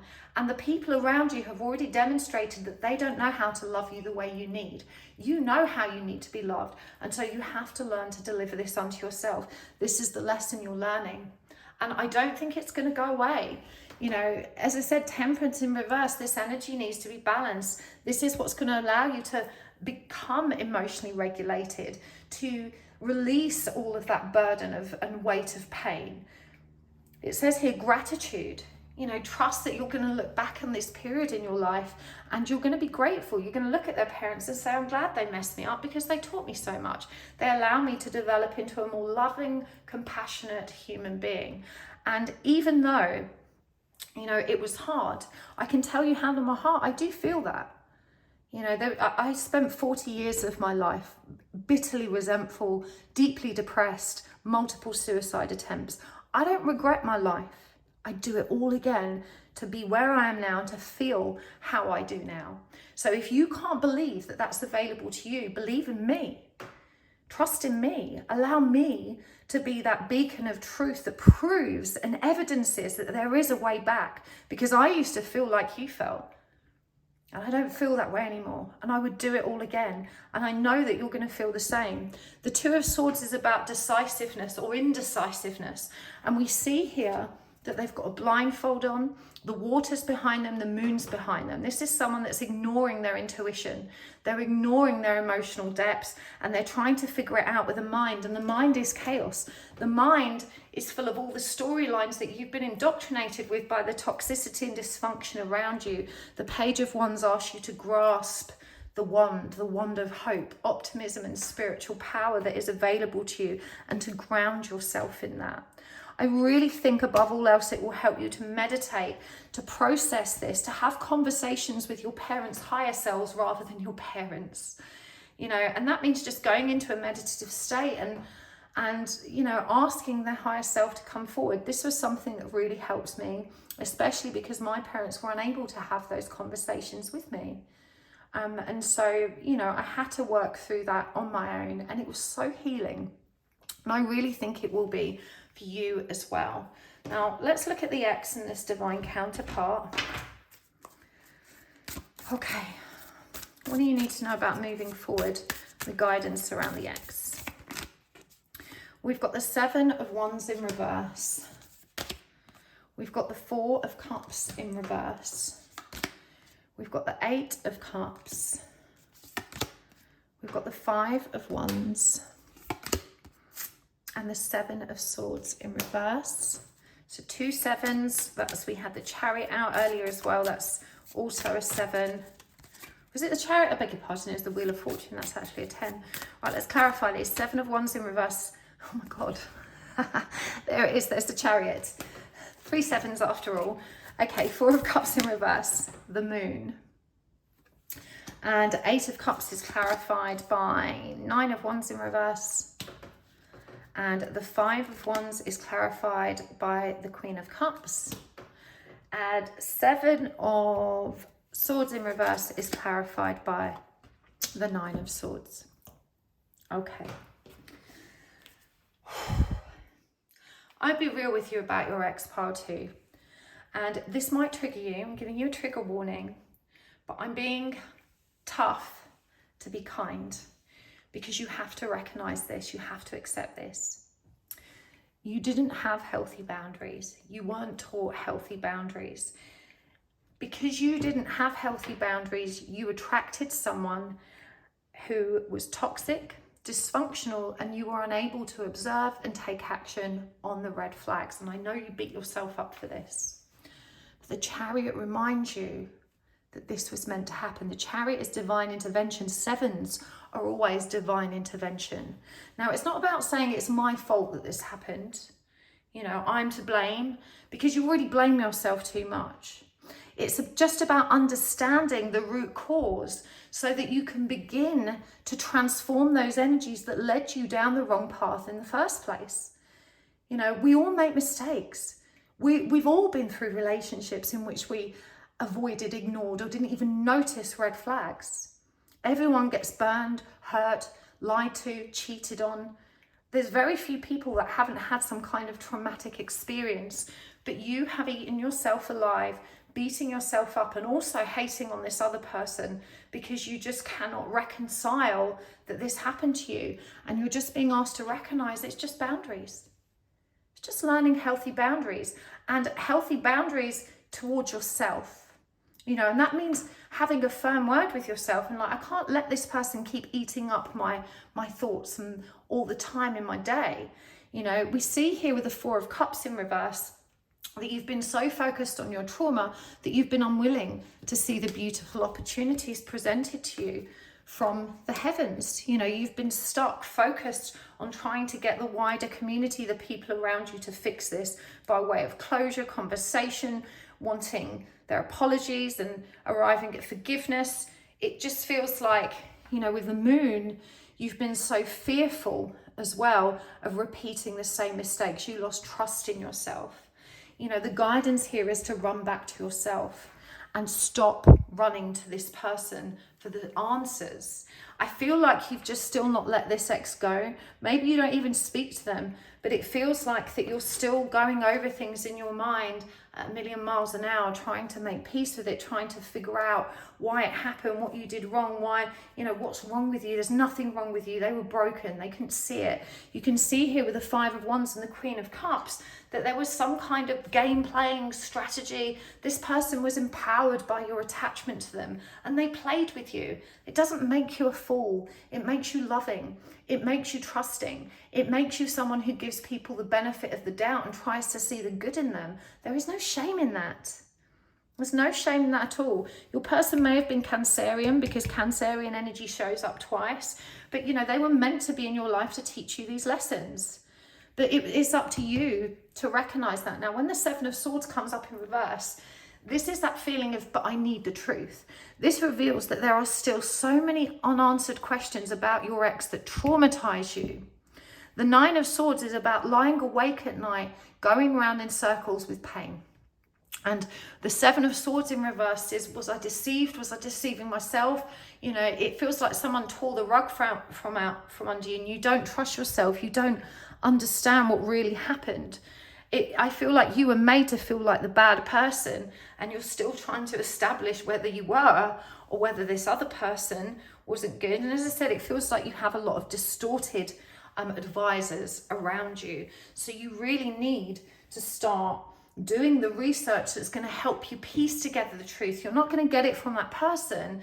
So, you know, this means that you have to look outside of yourself for answers instead of going around in circles beating yourself up. And of the divine counterpart, let's see what's coming through. It's not over, the World in reverse, so it may feel like it is. The Six of Pentacles. Okay, that's about boundaries and reciprocity. We've got Strength in reverse. We've got the Three of Wands in reverse. And we've got the Nine of Pentacles in reverse. And clarifying these, we've got the Empress in reverse. We've got the Ace of Swords. We've got the Ace of Cups in reverse. And we've got the Knight of Pentacles in reverse. And we've got the Queen of Pentacles. These are beautiful energies, but they're also very confused energies. I feel like your own divine counterpart may have got tired of your, I guess, your refusal to face yourself and start healing and start making positive changes for yourself.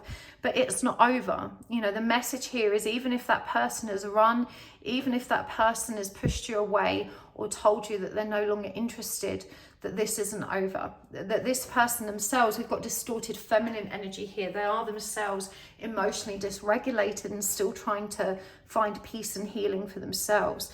We've got the Six of Pentacles clarified by the Ace of Swords. And what you're not seeing about that connection is that you didn't show up with love in equal measure. The Six of Pentacles is about giving and receiving in balance. And the Ace of Swords is about truth. And there's a big energy here of feeling like you have nothing to offer. We can see this with the Nine of Pentacles in reverse, Strength in reverse, Three of Wands in reverse. We can see how stuck you are with Knight of Pentacles. There's a strong energy of unworthiness here. And so, you know, you decided that nothing you could give was enough. So, you know, you didn't really feel like you had much to give. And I feel like that person got tired of being the one to give. There's an energy here of, I'm not good enough, I'm not strong enough, you know, how can I love someone else if I don't love myself? There's an energy here of feeling I'll never find fulfillment, so what's the point in investing it? This keeps you so stuck. And with the Nine of Pentacles in reverse, you don't feel materially accomplished enough to take on anyone. This is the energy of, oh, I have to, you know, I have to have a great career, a great job, great money, great status, all the material things before I can be in a relationship. But I feel like with this Queen of Pentacles upright, your counterpart already has everything they need. And you're not understanding that love isn't measured by the number of zeros in your bank account, or by the job role you have, or by your ability to actually, you know, provide and protect in those ways. You're being asked to recognize that you have value and this person saw it in you even if you didn't. I do think that, you know, we had the energy of co-collaboration earlier, that this person is probably still there and probably still supportive, but they're now looking to you to take on board the information and the energy that's present and available to you and to do something with it. You know, I feel like this person probably tried really hard to help you heal, and eventually they gave up and realized they couldn't do that for you, and that you had to do that for yourself. And you do. It's time. You know, there's a commitment here with that person. I feel like even though you're probably absent in one another's lives at the moment, that person's still committed to you because their heart is made of the same stuff. You know, these are the sort of connections we can't really hide from, even though we run. It's going to be okay, pile 2. We need to wrap this up now, but I want to take this over to the extended and really dig in more about the small steps that you can begin taking to move in the right direction. I just want you to know that I'm sending you so much love and so many big hugs and so much light. It's going to be okay. Hopefully you can join me at the extended. If not, thank you for joining me here. Don't forget to hit the like button, make a comment down below of how you found the reading, which part you chose. Don't forget to subscribe to my mailing list if you'd like a private reading. You can find my website at happysouls1111.com. You won't see a booking link on my page because it's hidden, only available to subscribers on my mailing list. But if you subscribe, you'll be notified when I open my diary, and I hope to see you there. Thank you so much. Take care. Bye. Hello, Pile 3. Welcome to your reading. You have chosen the Caribbean Calcite and the Joyseeker Tarot, and today we are asking for whatever messages you need to hear the most. We're appealing to your own spirit guides and spiritual counsel to come forward and help us understand what you really need to hear right now to move forward, to feel better, to know and understand, you know, what's really needed to improve your healing prospects and just to help you find that sweet spot of feeling good and understood. But I'm going to give these a shuffle. We're going to pop that one over there and we'll read it in a minute. But whilst I'm shuffling, just in case you skipped the intro, thank you so much for being here. I hit 100,000 subscribers while I've been absent from YouTube. If you're new to YouTube, thank you for being here too. Not you to YouTube, but new to my channel on YouTube. And in order to celebrate that, I'm going to be hosting a really big giveaway where I'm going to give away loads of cool stuff, including one of my crystal grids, some private readings and a placement on with my classes. I'll also be doing a free winter solstice meditation live on Zoom. And I love meditating with you guys on Zoom. It's so much more intimate than a YouTube live, and it's very special and very nourishing to share time and space with you that way. So I really hope you'll join me. It's such a lovely time of the year to gather and celebrate and set our intentions for the coming year. If you would like to know more, either subscribe to my channel if you're not already, because I will update you guys here on my community page, or you can pop along to my website, drop your email address into the mailing list box there on the homepage at happysouls1111.com, and you'll be the first to know. And hopefully I will see you there. But just start now for your reading by taking a nice long deep breath, really dropping down into your heart space and setting the intention that you're ready and willing to receive the messages you need. And now's also a really good time to ask the universe for a sign. And a sign can be anything at all. It could be a name, a place, an object, something from nature, an animal, a sequence of numbers or words. There's really no right or wrong. Just trust what pops into your head first. And a sign just helps spirit communicate with you really directly. It may be to highlight the parts of the reading that you really need to pay attention to, or really just to validate your faith, you know, to help you trust that spirit is always listening. Let's do this. Let's draw these cards for you. Hopefully you've got your sign. Right, first card out. We've got the 5 of Pentacles in reverse. The 6 of Wands in reverse. The King of Swords in reverse. For those of you looking for signs so far, we've got bee, acorn, squirrel, owl, butterfly, crystals. The 7 of Pentacles, the elephant energy there. And the Ace of Swords in reverse. And clarifying these, the World, the Knight of Cups, the 9 of Wands, the 5 of Cups, and the Tower in reverse. Let's get some oracle cards as well. I'm going to start with the Wild Unknown Spirit Animal deck.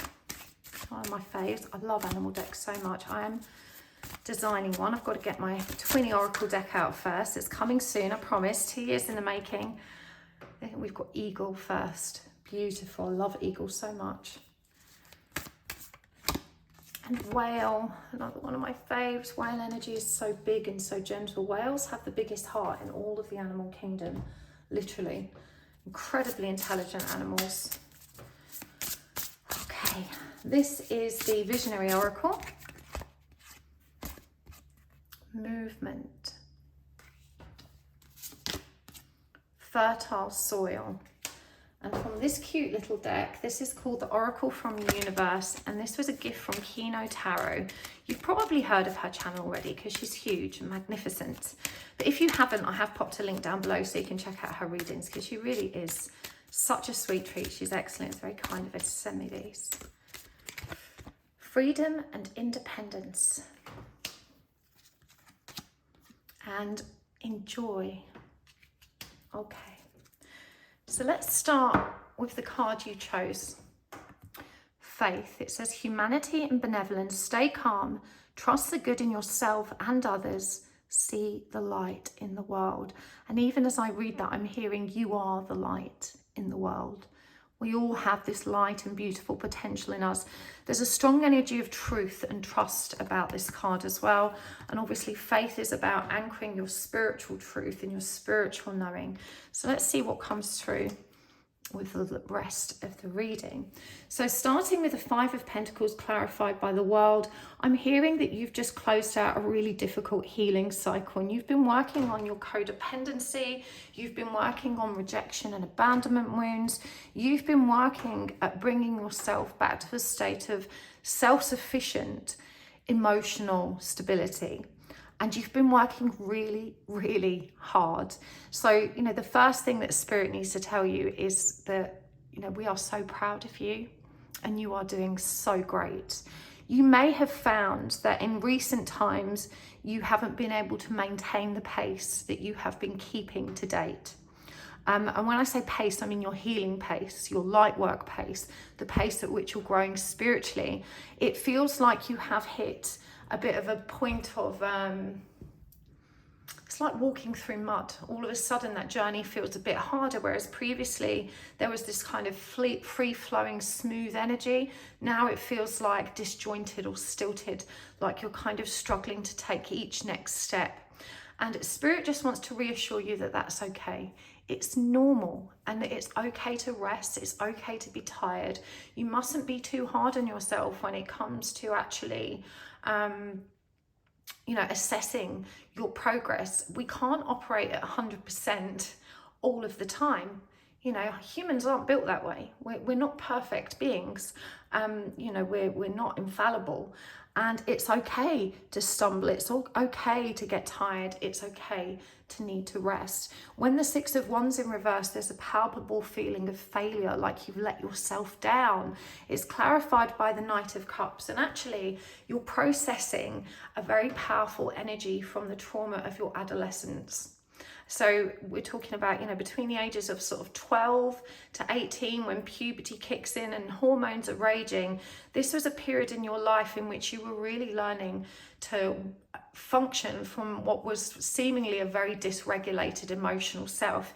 It was a very painful time in your life, and you may have felt like a failure. You may have felt like you had no control. You may have felt like you were letting not just yourself down, but others. There's this feeling of, oh God, I'm so annoying, and, you know, I should be doing better. It's a really harsh, tough love energy. It does come from a place of love, and I feel like even when you experienced this in childhood, it still came from a place of love. It just wasn't what you needed. And I do think, you know, with this Knight of Cups and whale energy, this big heart energy, you are someone that wears your heart on your sleeve. You're someone that has a big, pure heart. And those kind of people moving into that stage of adolescence, you know, high school, secondary school, it's such a harsh, brutal reality to be in when you are so sensitive. And you were sensitive. And we're seeing this little seahorse energy here to represent the Knight of Cups. And seahorse is a really significant creature because it doesn't have a lot of control over its own movement. The seahorse really has to go with the flow. It does have these little kind of, what do they call the little fishy wings? I don't know, fins. They have these little tiny fins, and of course they have a little tail that allows them to cling onto things, but they are very much at the mercy of the flow and current of our oceans. And so they can teach us a lot about surrender. And you've been working on your emotional self for quite some time. And this is, you know, the seahorse is here to say to you, it's okay. You know, you can't control the current. You can't control the tide. Sometimes it's going to get rough. And when it's rough, you're going to be tired because you're having to work extra hard to balance yourself. So you haven't failed at anything. The energies that have been moving through the collective at this stage in the time are hard. You know, it's a storm. And whilst everything in the environment serves a purpose, you know, it readdresses the balance, it's still very hard to be a part of that movement. And so you're really being asked to just embrace it, you know, to release the idea that you have to be working at 100% capacity all the time and always balanced and always perfect. That's not humanity. That's not how any human lives. There's going to be ups, there's going to be downs, no matter how, you know, evolved you are, and that's okay. It's about learning to flow with that. It's about learning to ride that current rather than sinking in it and really giving yourself a hard time. Eagle and whale are such special energies. The eagle, of course, is a spiritual messenger. They have such a broad perspective, and the eagle asks you to open your mind and see more clearly. And they're actually showing me an eagle eye perspective. You know, when eagles fly high above the earth and they can see for miles around from that vantage point, you're being asked to broaden that perspective, because the mind isn't finite. Without that spiritual connection and that wisdom that you are so capable of flowing into you, the mind can start to get very confused. And so, you know, these patterns that you're revisiting from the adolescent stage, you know, you're being asked to just keep giving yourself that love. Maybe call in eagle and whale to work with you in your meditative practice. As I said, whale is one of my favorite creatures to work with because it's so loving and so gentle. I'm absolutely convinced these creatures are far more intelligent than human consciousness. They're just magical. But yeah, this feeling that you're a failure, this feeling that you've dropped the ball, fallen off the wagon, that you're not doing good enough, this is just a regurgitation of all of those ugly feelings that you walked through during that period of your life when you were still growing, and you're cycling back through it now from this more grown perspective with a more balanced and stable heart. And the message here is you can hold on. You know, you can look at this. I'm just noticing all of the growth that's occurring around the seahorse, that even in times of difficulty, we are growing exponentially. You're doing great.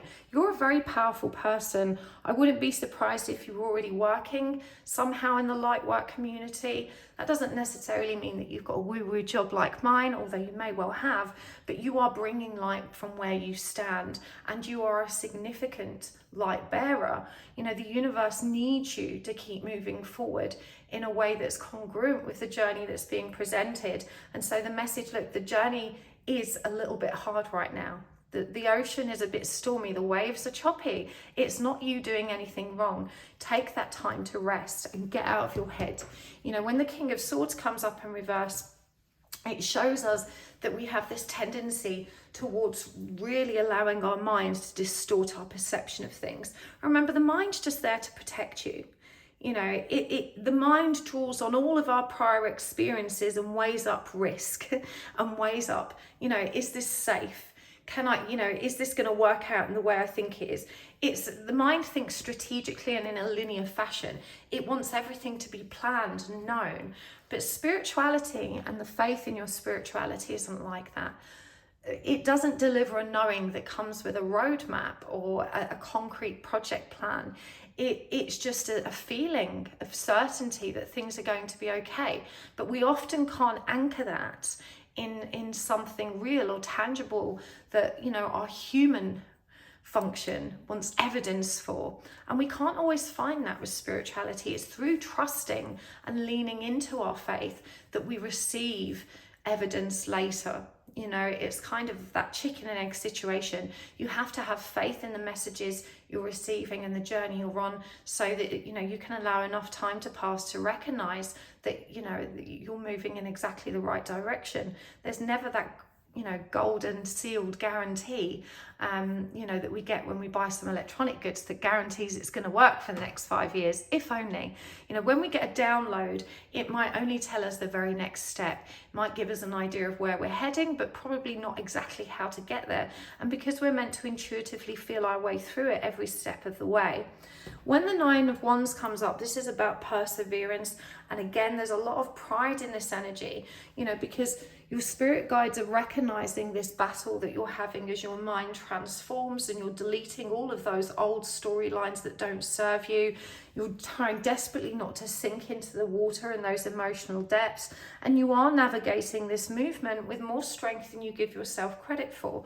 And so, you know, that persistence that you have, that steely determination that is a unique and very excellent quality, you know, that you possess, is really, really on show right now. And your guides are saying, how can you be so hard on yourself? We see a warrior in front of us.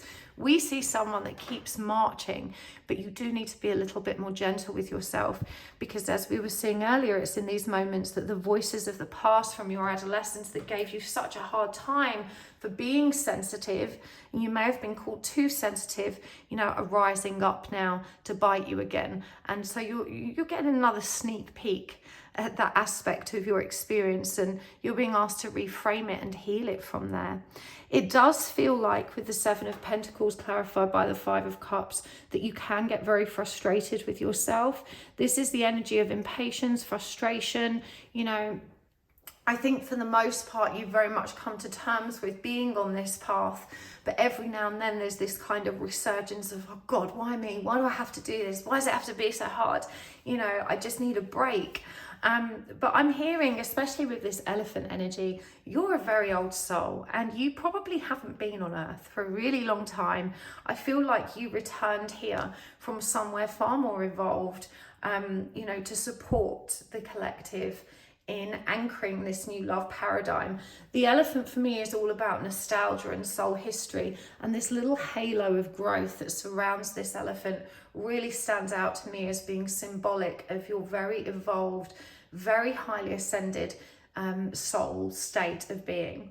And this Five of Cups, you know, having to revisit Earth where we experience suffering and all that, those emotional depths in a very physical way, has, you know, it's challenging, isn't it? It probably feels like the easiest journey around when we're on the other side from spirit, looking down, thinking, yeah, I can do that. But it just feels like it has been a bit of a shock to your system. But of course, fives are about transformation and change. In this Five of Cups, we see the lotus flower. Now, the lotus flower actually has quite a messy journey. You know, it's symbolic of that journey of awakening and ascension, because the petals opening up and revealing the light, you know, is what illuminates our shadow and allows us to grow. But I didn't know until recently that at night time, the lotus flower sinks back into the water, back into the mud, and yet it emerges the next morning crystal clear and looking beautiful and pure again. And so, you know, you can see here that suggestion of it being plunged into the water, drawn into the darker depths. And so you're being reminded that, you know, your ability to move into the dark is a superpower. The dark isn't really bad. There's no such thing as good or bad. Everything is neutral. But when we move into the dark, we're actually moving into earth energy. You know, earth energy is dense. When we tunnel to the center of the earth, into Mother Earth's womb, it's dark, but it's not dark that's scary. It's comforting dark. It's being held and embraced by that very tangible, very real energy. And the dark is what allows things to grow. Remember, everything in nature is born of the earth. It needs the light to stimulate it and draw it to the surface. But actually a lot of that magic, that birth, happens beneath the surface. And so you're being asked to invite that darkness forward and not be afraid of it, to recognize that the dark isn't your enemy, the shadow isn't your enemy. It's not bad, it's not evil. You know, we all have light and dark in us, and we all have the potential to express those darker aspects in distorted ways, just as we can express our light aspects in distorted ways. And so, you know, really this is about recognizing, and I've just noticed as I've glanced down, fertile soil. You know, being in those murky depths and being dragged into the dark and then thrust into the light. It may feel like a roller coaster journey for you, but so much growth is occurring as a result of your ability to move with this. So, you know, don't resist it, and trust in the process, because you are here for a really important reason. When the Ace of Swords comes up in reverse, clarifying the Tower in reverse, This is quite an intense energy because it's a denial of your own truth. And so the journey may get so surreal and crazy at times that you find yourself questioning yourself, your own sanity, your impressions of what's happening spiritually. And again, this is the mind, which is up there front and center, kind of interfering and trying to understand in that more linear, concrete fashion. There aren't always scientific explanations for what we're experiencing, and there isn't always earthly evidence, and that's okay. And it does take a very brave soul to embrace their spiritual experience in a world and society that has worked very, very hard to convince us that it's not real, that we're crazy, that we're scammers, that it doesn't exist, and that we're all, you know, spiritual nut jobs. It is brave, and it requires an immense level and degree of self-trust, self-awareness, but you can trust in your own experience more than anything else. You don't need someone else to validate what's happening to you. You know, there is so much that science doesn't understand that we still accept because it's a collective experience. So for example, we still haven't proven that we, you know, how we're dreaming or that we dream. You know, there's no way of evidencing what I dream to you.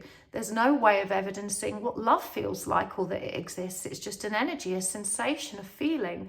But we all accept those things as being real because we collectively share them. So allow yourself to be comforted by the fact that you are not alone on this journey of spiritual seeking and truth seeking. You are on this journey with millions, if not billions of people, and that humanity has been turning towards spirit and the light and these practices since the dawn of time. Okay, you don't have to feed in to all of the taboo and the controversy and the hateful prejudice that is directed at this community. You're being asked to rise above it, but also, you know, to dismantle that paradigm within yourself. And this is why Ace of Swords in reverse, clarified by the Tower in reverse, shows us wrestling with a potentially very moving and difficult truth. Part of, you know, becoming conscious is to learn to lean back into our own truth first, to trust that above all else, to trust our own experience. And, you know, it's highlighted here as that freedom and independence. And the numbers on this card, 2-7, is High Priestess and the Chariot. You know, these are the energies of intuition and divinity and divine intervention. And we can see this woman here, very similar to the Statue of Liberty, this energy. In fact, what does it say there? Unity and freedom, I think it says on there. I can't quite make it out, it's so tiny. It looks very much like the Statue of Liberty, and there's all of these little hearts and amulets kind of, you know, swirling around as she's glowing with the energy of green, which is love, and her heart is indicated. You know, you've got to trust that as you move deeper and deeper into your own heart and your own spiritual and light work experience, you are not only creating more freedom and independence yourself, but you are inspiring others to do the same. I really think this is strongly connected to your purpose. You are definitely someone that's intended to wake others up, and not necessarily directly. You know, you're not going to walk around tearing blindfolds off people or giving them a shove and a poke. I think this is more about how your energy will indirectly, without you even realizing it, activate others to connect dots that they hadn't connected before, to perceive life through a new lens.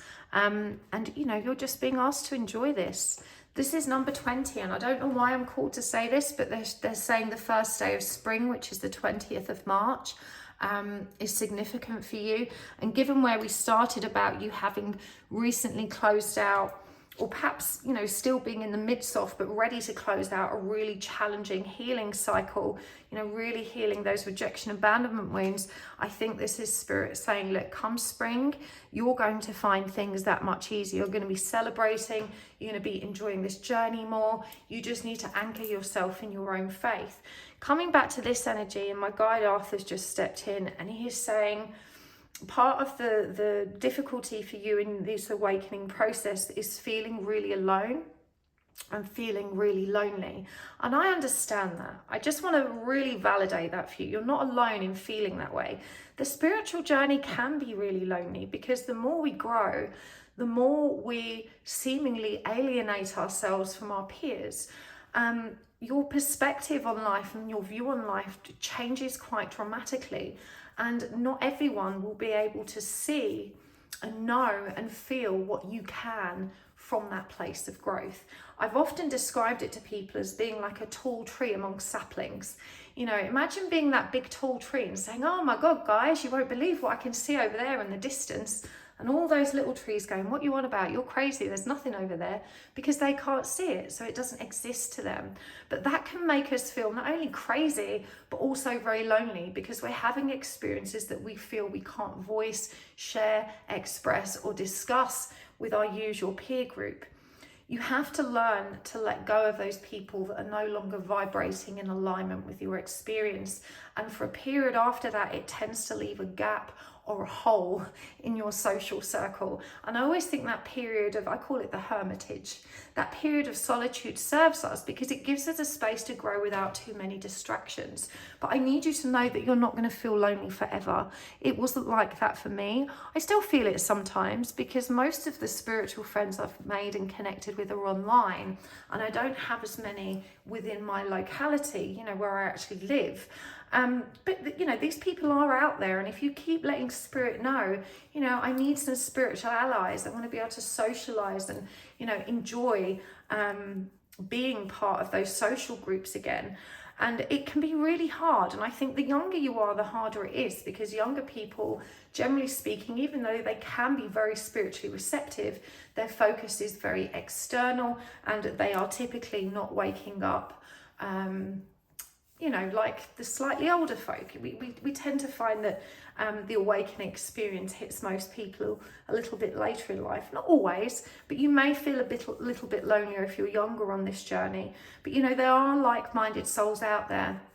You just have to ask the universe to point you in the right direction, and also trust that, as I said, this period of solitude is galvanizing you for the next stage of your journey. It's allowing you to really focus on that codependency and rejection wound.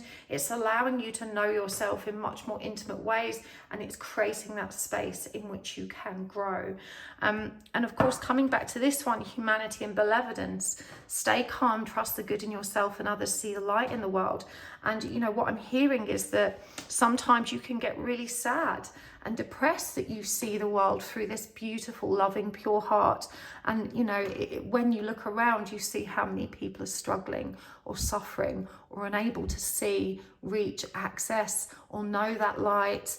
And it can feel like a never-ending story of pain. You know, sometimes it makes me feel very hopeless. You know, like it just feels like there's so much work to do. It can feel overwhelming. But in those times, we need to really draw on the loving experiences that exist for us, the beautiful people that we know.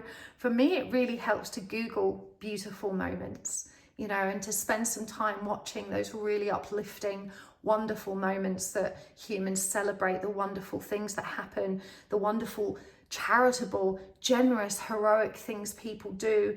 You know, social media and, well, all of the media is always celebrating, and I say celebrating because it's called celebrity, people who are vain and arrogant and narcissistic, and they promote style, appearance, aesthetic. You know, many of them have genuine musical talent or something like that, but actually the media celebrates all that is quite vacuous and shallow these days. We tend not to hear about the heroic acts of, you know, random individuals, or the really incredible feats and challenges that, you know, the person next door achieves. But we can find those stories when we look for them, and it can be a really useful reminder that you are not alone in your goodness. You know, that there are other people out there shining their light and being their best selves and doing brilliant things, and not everyone, you know, is wrapped up in this kind of shallow media frenzy of celebrity. You're not alone. I have faith in you. Your spiritual team has faith in you. You are such a beautiful soul, and I feel really guided to say that we are honoured and privileged to have you here with us. I don't know what it is that you're here to do other than help us anchor that new love template, but you know, you're here for a reason, and your role is significant, and you must never underestimate the impact you can have, not only on your own life, but on the life of others. And I'm hearing in many ways you're already doing that.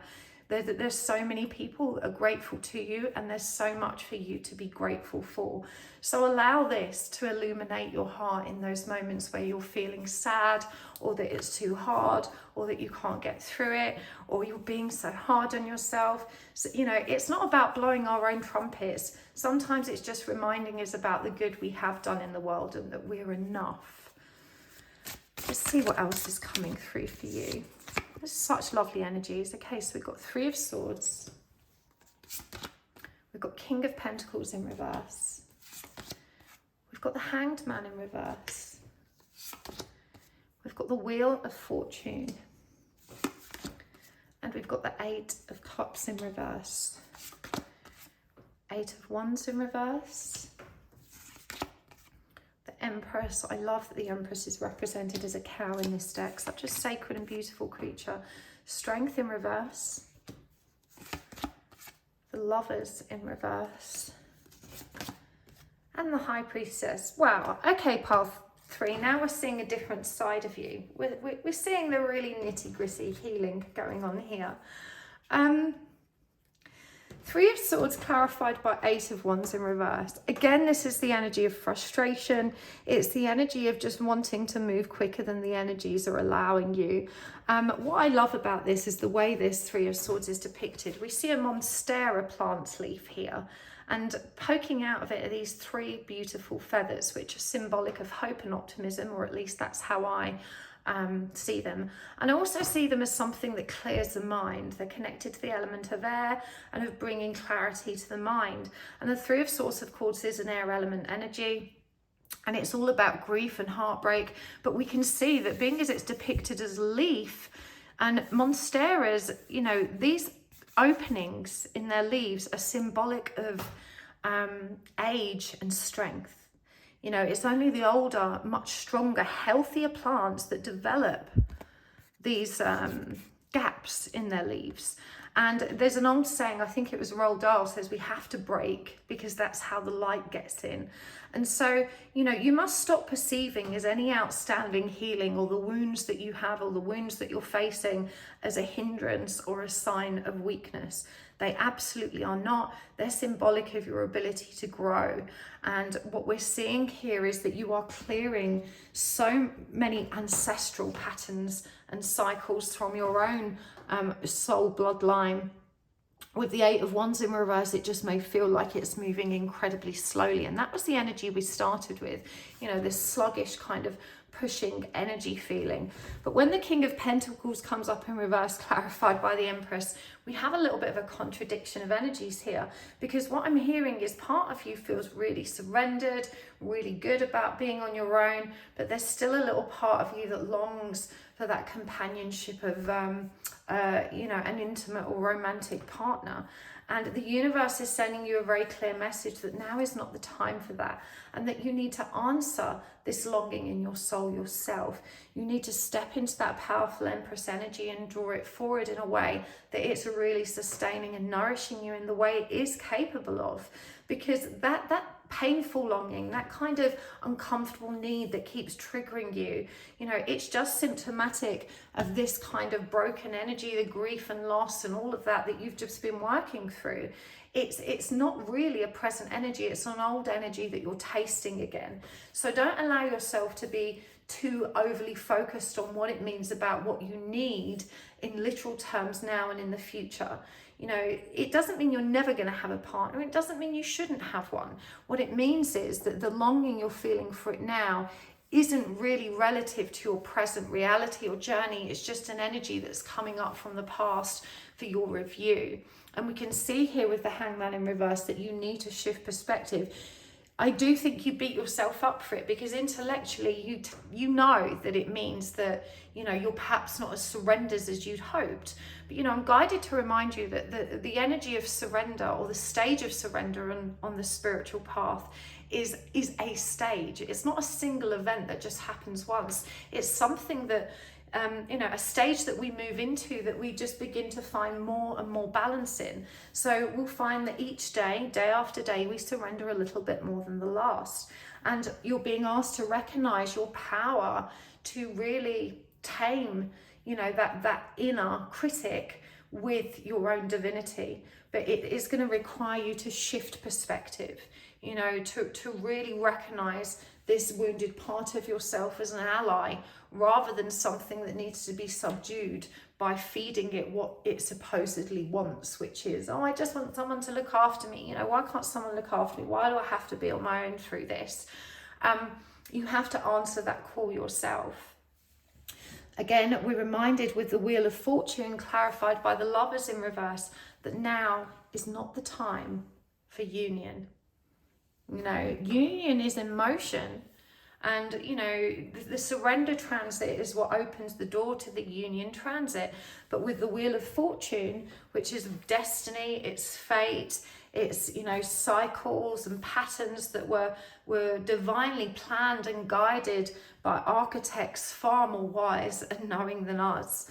And the Lovers in reverse, you know, is a clear message that even though that union transit is opening and in motion, that now is not the time to move towards it. So, you know, if you've been frustrated about your journey, you know, how things are going with your counterpart, just trust it's not anything you're doing wrong. You know, this is entirely about you having that time for you having this time to actually focus on that wound and continue resolving it yourself. However, the potential for these energies is present. As I said, the union transit is opening. We see these cards on the table. The energy just is inhibited from flowing at this time because healing is still occurring beneath the surface. And as we know, there has to be a balanced energy for that energy to be able to become harmonious and allow for that union transit to flow. We've got the Eight of Cups in reverse clarified by the High Priestess in reverse. And again, I feel like I'm not telling you anything you don't know when I say this, but of course the Eight of Cups in reverse is not running enough towards ourselves. The High Priestess in reverse is not trusting ourselves. And so, you know, you may keep telling yourself that I'm not enough on my own. You know, I don't feel like the support and the nourishment and the love that I can give myself is enough. You know, you may find it a struggle or a challenge to really calm or soothe yourself in those difficult moments and end up getting frustrated that this journey is too hard, or perhaps it even feels entirely impossible to be able to actually anchor yourself in that state of self-sufficiency. But the universe is saying you do have this power.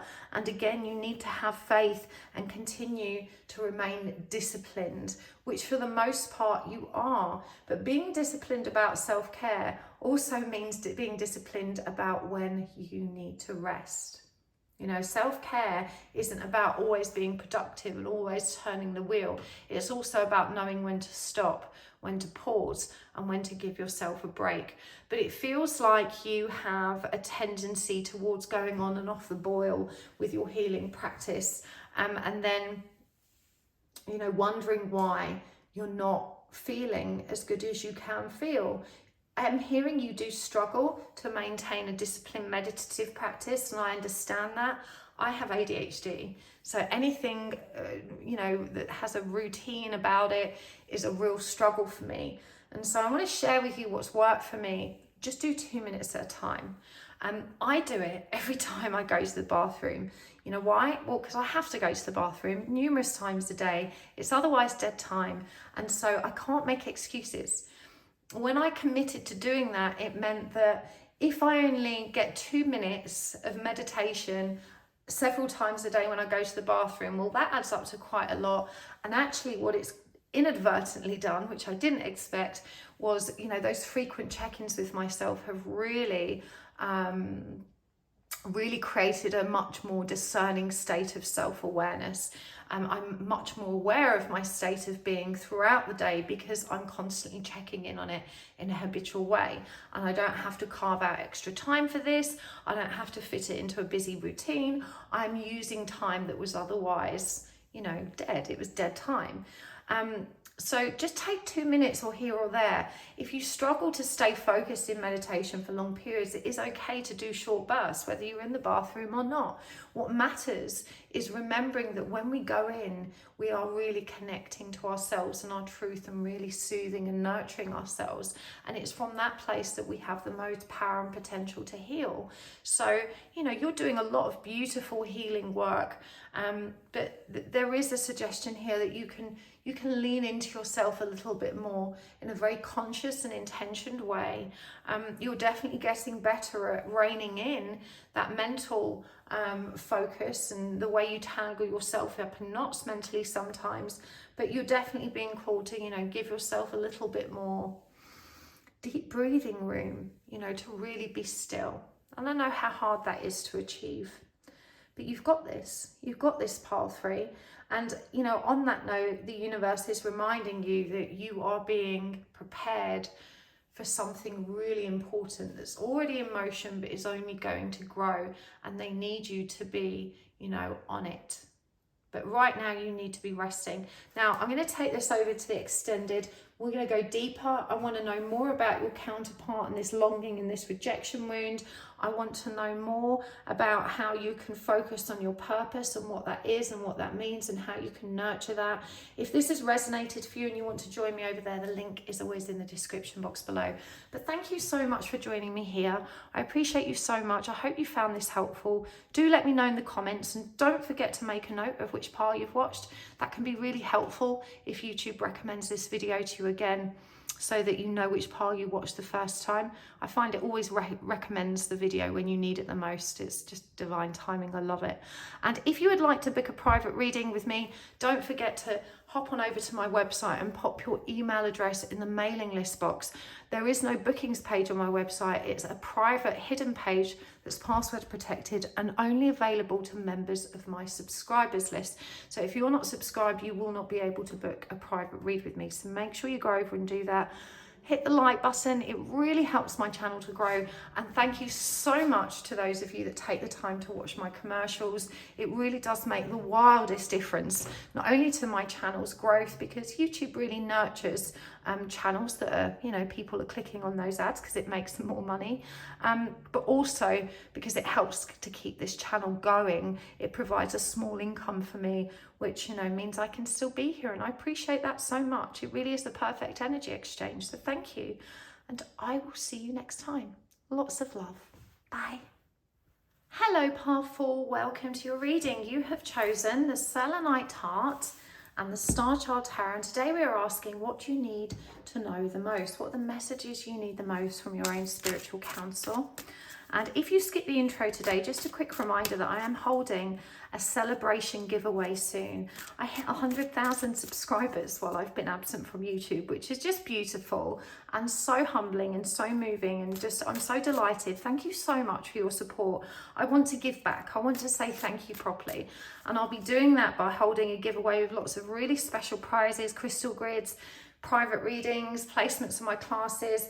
I'd love for you to take part and be in with a chance of winning. I will be posting an update about that on my YouTube channel soon. So make sure you hit the subscribe button, or if you prefer, you can pop onto my website, enjoy the mailing list there. They are always the first to know, and you can find that at happysouls1111.com.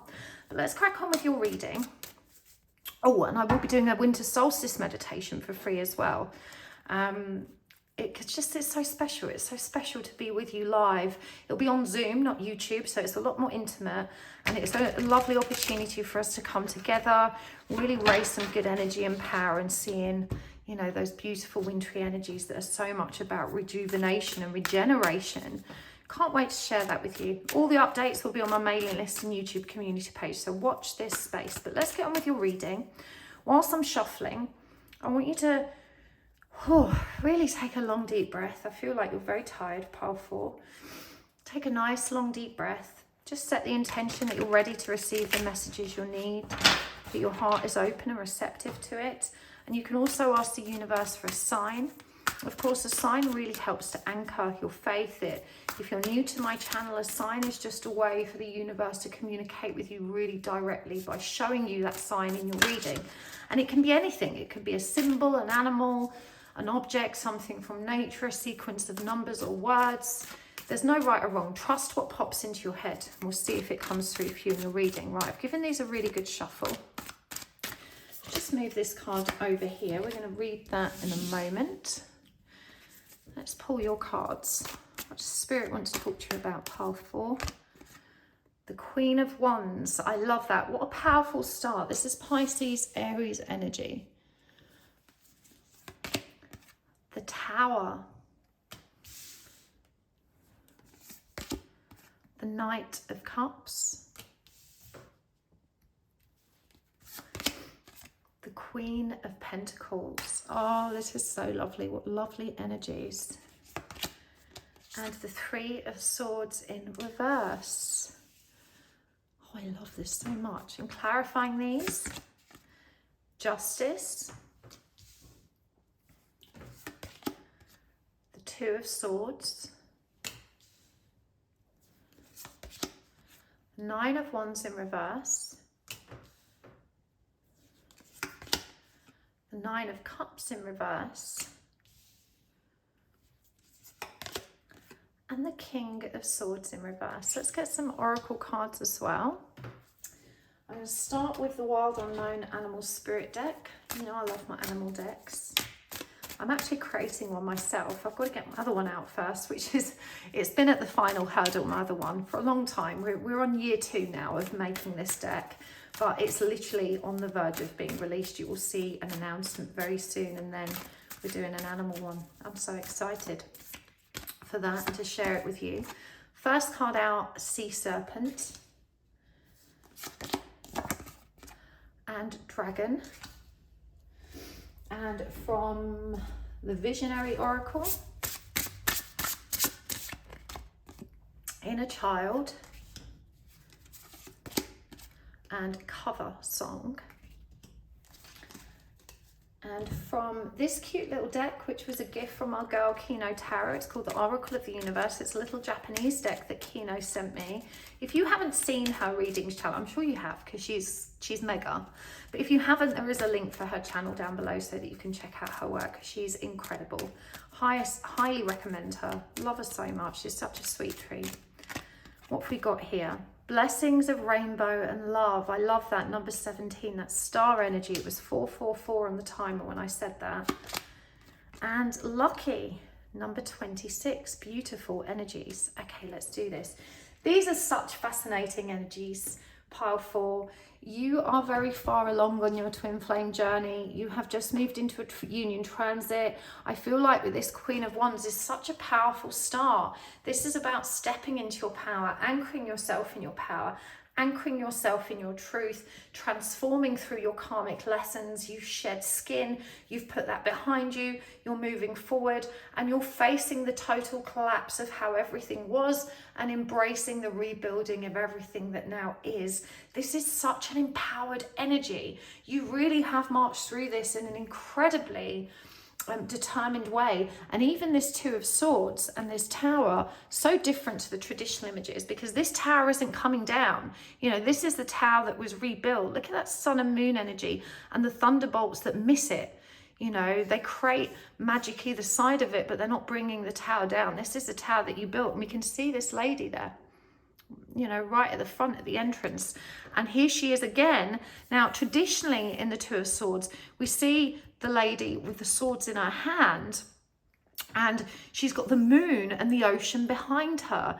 In this deck, she's facing them, and the swords are either side of her. This shows us someone that has moved past indecisiveness into her truth. This shows us someone who is emotionally regulating self and recognizing that emotional power as an intuitive force. This is incredibly grown energy. You have moved forward so much, and I believe that in doing so, you have attracted your counterpart back to you. And what's so interesting about this is it feels that now they've made that offer, now they've showed up again in your zone of awareness. You are now seeing them without the rose-tinted glasses, and you're like, I don't need to do this. This person's not ready for me. They need to catch up. You know, the Knight of Cups is about making offers, but we can see here that you're not picking up the cup. You see that? She's looking at it, and she doesn't exactly look elated. She's kind of like, what the hell? I'm not sure about that. Let's leave that cup over there. And this is a really common transit for divine feminines. What tends to happen is you move through this journey, healing yourself, so desperate for union. And just as you hit that point of surrendering, you start to feel good and you realize you don't need nobody, you don't need anybody. You're so good on your own. This is when your DM comes creeping back in, drawn in by that beautiful magnetism and power that you've created. And you get to see the whole situation from this very renewed and fresh perspective. You are committed to yourself. You are recognizing that this person is not healthy or balanced, and that they create a lot of unpleasant, uncomfortable movement within your field that, after learning how to be still and peaceful and balanced, is really unattractive, repellent even. And so we see you saying no to this person. We see you, being able to take charge of this situation. With that Three of Swords in reverse, that hungry heart is no longer betraying you. You're recognizing that loving someone isn't enough. A lot of us don't leave relationships because we stop loving our partner. We left because it wasn't healthy, because it wasn't good for us, because there were, glaring incompatibilities or toxicity. It's very rarely because we stopped loving someone.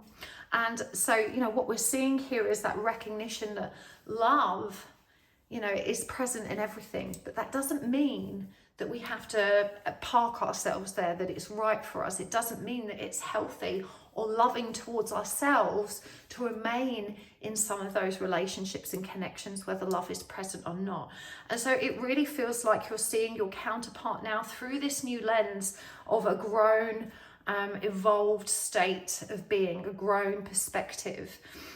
And look at that, the dragon eye, the intuitive eye, the all-seeing energy, access to all of that knowing, all of that higher understanding. We've got inner child in the cover song here. I'm sure these cards came up in the same sequence for another pile, but inner child with 5-5 shows us that you've really learned how to nurture that part of yourself, and you're already moving to the other side of that energy. You've learned how to be your own mama, your own best friend. You've learned how to champion yourself.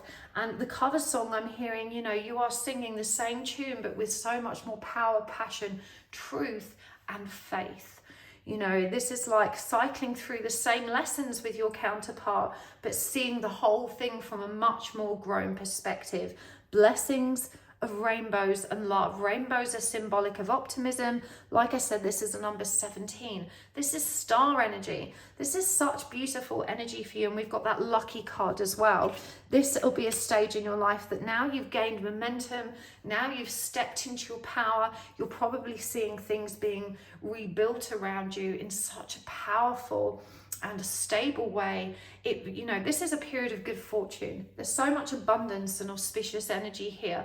It probably feels like actually everything's working out. And even though I'm not exactly where I want to be, I know I'm on my way there and I can just relax and enjoy the ride.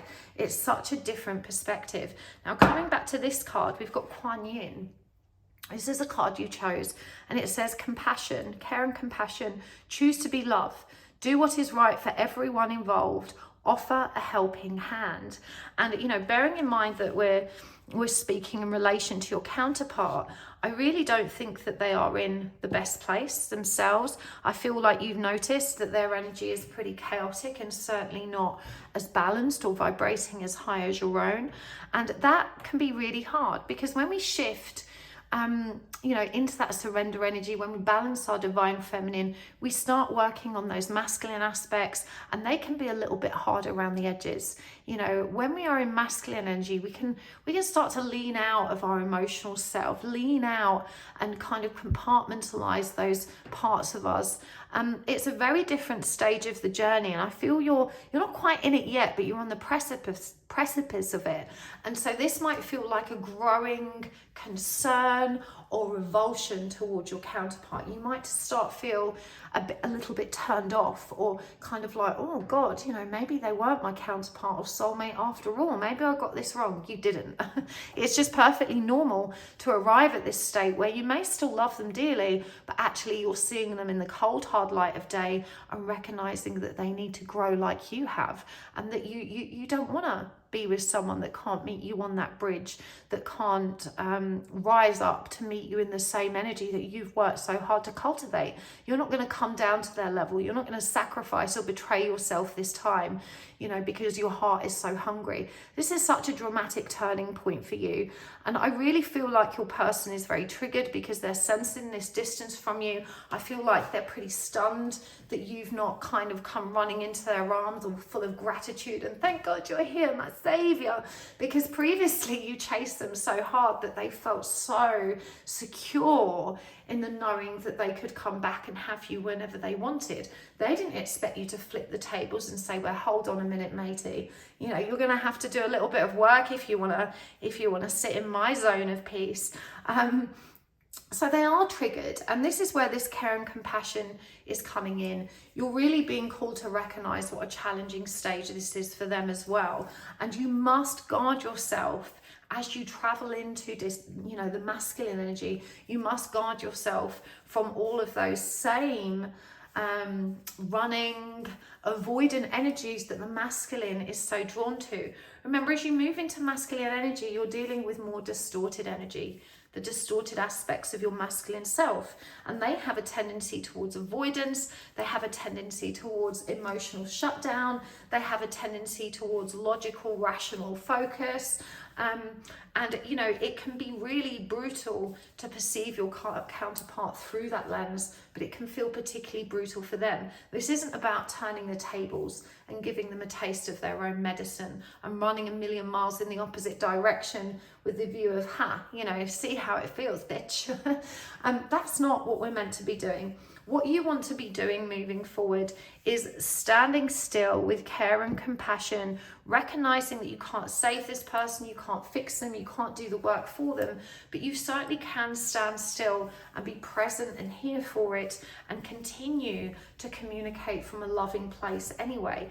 It still means that you have to assert healthy boundaries. You have to be real and authentic about where you stand and your intentions. But I just feel like this person now is trusting you. They are recognizing you as a source of nourishment and peace. And they're looking at how you've transformed your life and they're inspired by it. They're still intimidated. I do feel that your person is a little bit more spiritually receptive than the average DM, but you know, they are still kind of a little bit overwhelmed, and there's still a little bit of resistance, not towards you, but towards the nature of this journey and the spiritual requirement to grow. Your energy asks them to evolve, and in truth, they still haven't wrapped their head around the purpose of that, the point of it. You know, they're still asking questions, they're still trying to figure out what this means. I expect you have spoken to them about what the connection is, or you've dropped some major hints, or you've at least been very expressive about the spiritual energy that's present with it. If you've, you know, even if you've not gone into the whole story, it definitely feels like a very twinny energy. But you know, regardless, we're definitely seeing just this beautiful arrival at the other side of that hard and difficult slog that you have pulled through to be in this state of being and to attract your partner back. My guide's reminding me that it's going to really help the collective for you to share your journey right now. If you're part of my Facebook group or some other Facebook groups where people are discussing their twin flames, you know, it can be very reassuring for those divine feminines that are still struggling with that distorted chaser energy to hear that I got through this, my twin's now banging on my door, you can get through this too. You know, all of us need those stories that reinforce hope and optimism, that remind us that even when it seems impossible and our twins run a mile citing that they're not ready, don't want us, don't love us, can't be bothered, that you know, they always come back, and that the tables can turn seemingly very quickly. I feel like for you this has been quite a certainly in recent time, a big skip, hump and jump, hop, skip and jump that's happened very quickly for you. So let's get some more cards. What else do you need to know about this? This is fascinating energies, it really is. Okay, we've got the Knight of Pentacles, the Moon in reverse, we've got the Seven of Cups, the Page of Swords, the Four of Cups, the Knight of Wands, the Sun. I love this deck so much. The Nine of Pentacles, Judgment in reverse, and the Ten of Pentacles in reverse. Okay, you've got to stay true to yourself. You know, there is no need for you to take control right now or to drive this forward. As the bearer of light, your job is to keep illuminating the forward path, not to stand still and wait for your counterpart to catch up. And so we see these contradictory energies here. The energy of the Knight of Pentacles, who isn't going anywhere. He's just observing the situation, and there's an energy of waiting about him. And the Knight of Wands, who rushes forward without even thinking about it because he's trusting that divine impulse. And so I feel like you teeter on the edge of these energies. You know, you may feel undecided as to whether you should stick around and really be present for your counterpart's healing, or whether you should just keep moving forward and let them go. The latter, trust it. Feel into it. You'll notice that even though it's scary, there is an energy of certainty about it when you get past that fear. You're not really letting them go. You're just moving forward and giving them the room to catch up at their own pace. And they will catch up. The worst thing you can do right now is stand still, because I'm hearing that energy can be very destabilizing. And again, we have the Moon and the Sun in complete opposites here. You know, and remember, the Moon is about fear and disillusionment when it's in reverse, and the Sun is about joy and the truth being illuminated and the growth that that light brings. It's about strength and joy. And so we can see that you two are literally coming at this connection from polar opposite extremes. You are balanced in the light, you're embodying the light, you are standing in your power in the light, and they are still stood firmly in the dark, feeling very sorry for themselves and bringing quite chaotic energy to the connection. Now, your presence does provide stability for them, but you're being reminded that that's not your responsibility. That in trying to provide stability for them, consciously, presently, standing there, being that crux is not good for you. You are not someone else's walking frame. And actually, we could argue that that's not good for them, because they have to learn to walk on their own. You're not doing them any favors by trying to be there and drag them out of their dark place. Your role is to continue inspiring them by continuing to move into and embody in the light. We've got the Seven of Cups here and the Nine of Pentacles. And remember, we saw that tower, this, you know, the tower that's been rebuilt in the most sturdy, beautiful way. It's more aesthetically pleasing, it's more abundant, it's more stable, it's more secure, it's more supportive and comforting. Everything about the way your life has come back together feels really magical right now. Doors are opening, opportunities are opening. You're standing in this energy of self-sufficiency, self-empowerment, of abundance. You're starting to move into mission towards purpose. You're starting to reap the rewards of all the hard work you have done. Enjoy it and protect it. You know, by all means, maintain communication with your counterpart if that feels right to do so, but you're being asked to keep it at arm's length. Yeah, because they're not awake, they're not conscious, And you need to focus on you whilst giving them that space. They need that space and solitude right now as much as you still need some. This is not the time for union. So don't be tempted, because your person, just like you were when you're in distorted energy, is going to have good days. They're going to have days when the energy flows magically and beautifully and it feels so beautiful and luminous. But you have to remember that they haven't yet learned what you've learned, which is the ability to stay grounded in that and to hold that energy and space for themselves. So even though some of your interactions may be loaded and beautiful, you mustn't be lulled into this false sense of security that can be an ongoing thing at this stage. A relationship really wouldn't work right now. So you're really being cautioned against diving in and trying to cultivate something like that. Now, I haven't used this deck, I don't think, for these readings yet, but I'm really guided to get you some Goddess Power Oracle cards. Oh, such nice energies. What do you need to know from the Goddess Power Oracle? Ambition, Nike, number 39. Mama Killer, the Moon, number 32. I love her so much, such powerful energy. Lizzie, Revelation, number 29. And one more. Mama Quacha, Water, number 33.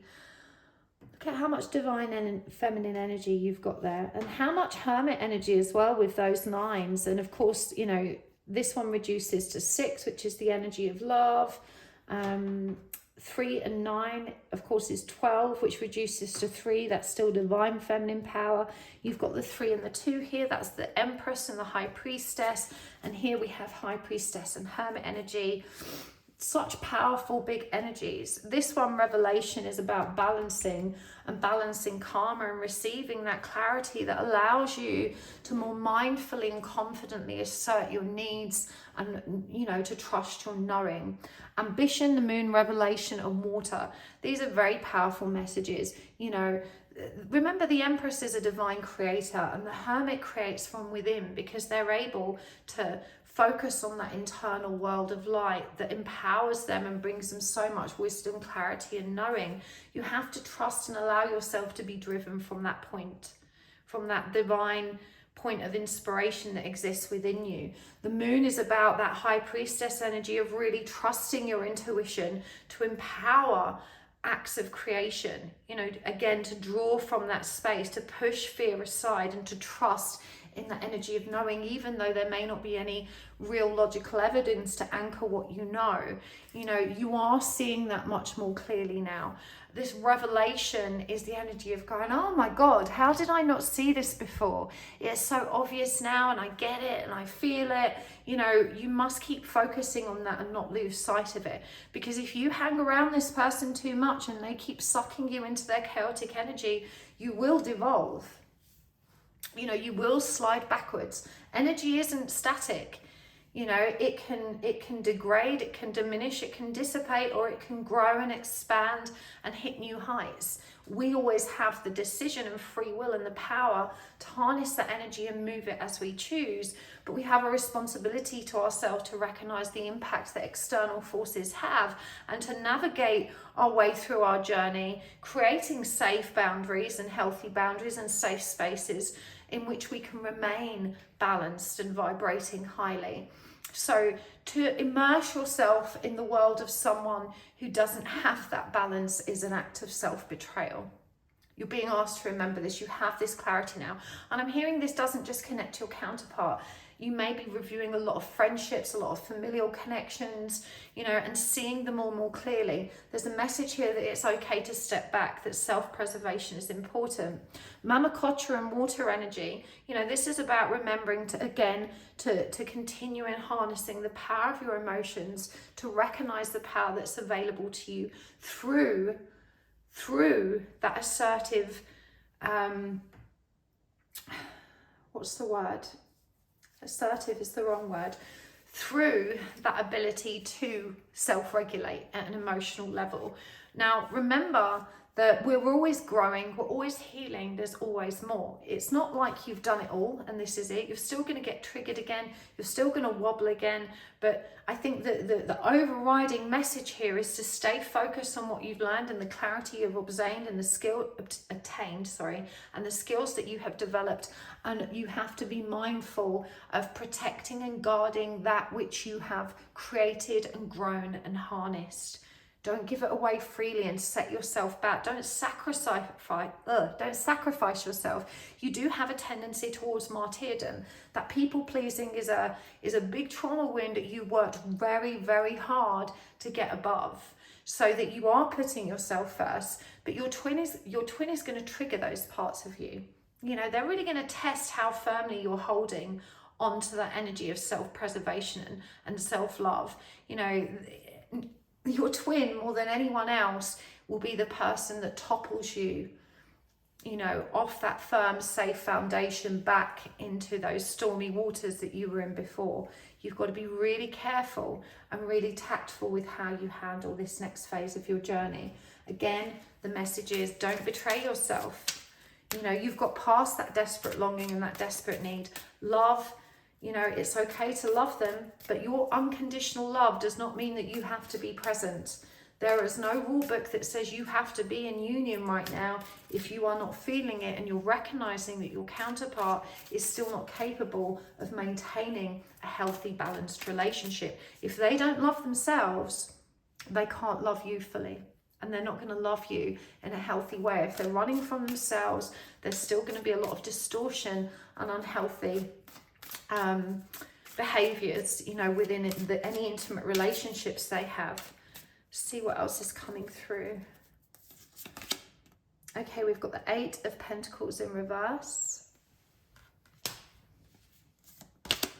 We've got Serenity or the Hermit in reverse.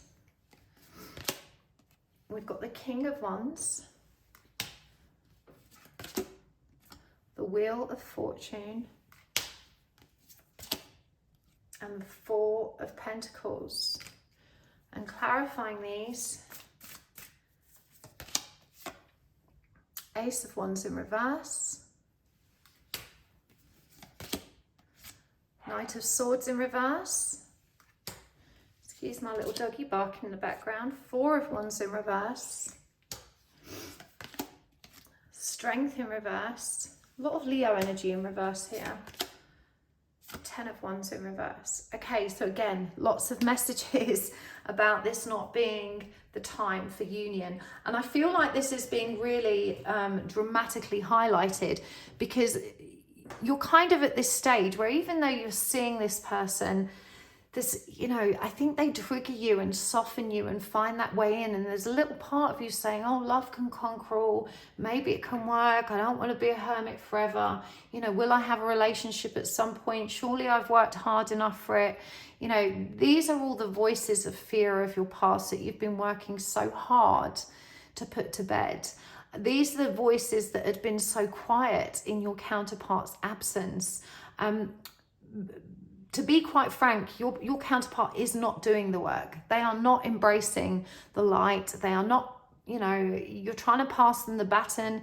They're still resisting that. We see Strength, Knight of Swords in reverse. They're still prone to very dysfunctional communication. They still don't know how to resolve and handle conflict in healthy ways.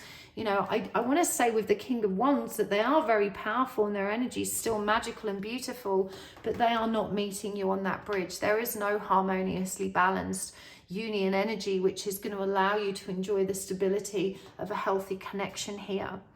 And you've got to trust in that Wheel of Fortune that it's still turning, and Strength in reverse. You know, they have to tame their own inner beast, which can only happen when they stand in the presence of their own divinity. And we can see again here with the 4 of Pentacles that they're still very attached to their societal, indoctrinated, pre-programmed view of the material world and their place in it. And with the 10 of Wands in reverse, they're not burning enough yet to take those steps onto the healing path. They're mulling it over, they're thinking about it, they're inspired by it, but they're not doing it. Okay, and it doesn't matter how much this person loves you and how well intentioned they are, indeed how much you love them.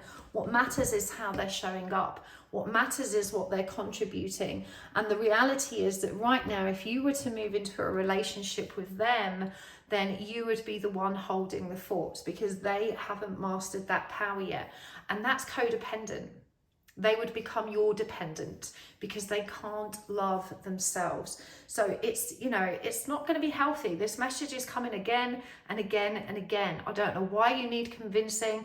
Perhaps they've showed up, and even though you're kind of feeling that repellent energy, you maybe have convinced yourself, but it's my twin, I should give this a go. No, you don't have to give this a go. You can forgive yourself for not being present with this and let yourself off the hook. Remember that clarity. Remember that revelation. Remember what you've learned. Remember how far you've come and how far you've worked. These are big energies. Okay. I'm going to take this over to the extended part 4. We're going to go deeper. I really want to see what's happening moving forward, what you can expect next, what the guidance is around how you ought to navigate that or respond. If this has resonated for you and you want to join me for more, you can find the link down below, pinned at the top of the comments, also in the description box. But thank you so much for being here. Thank you for your presence. Thank you for your likes. Thank you for your beautiful comments. Thank you for watching my commercials and adverts. That really does help to keep my channel moving and growing, and it's the perfect energy exchange. I appreciate it so much that you guys take the time to do that. It really does make the world of difference, so thank you. I can't wait to see you soon. I'm going to be posting readings more regularly now, and I'm doing private readings as well. So if you would like to book a one-to-one with me, remember that my bookings page is closed.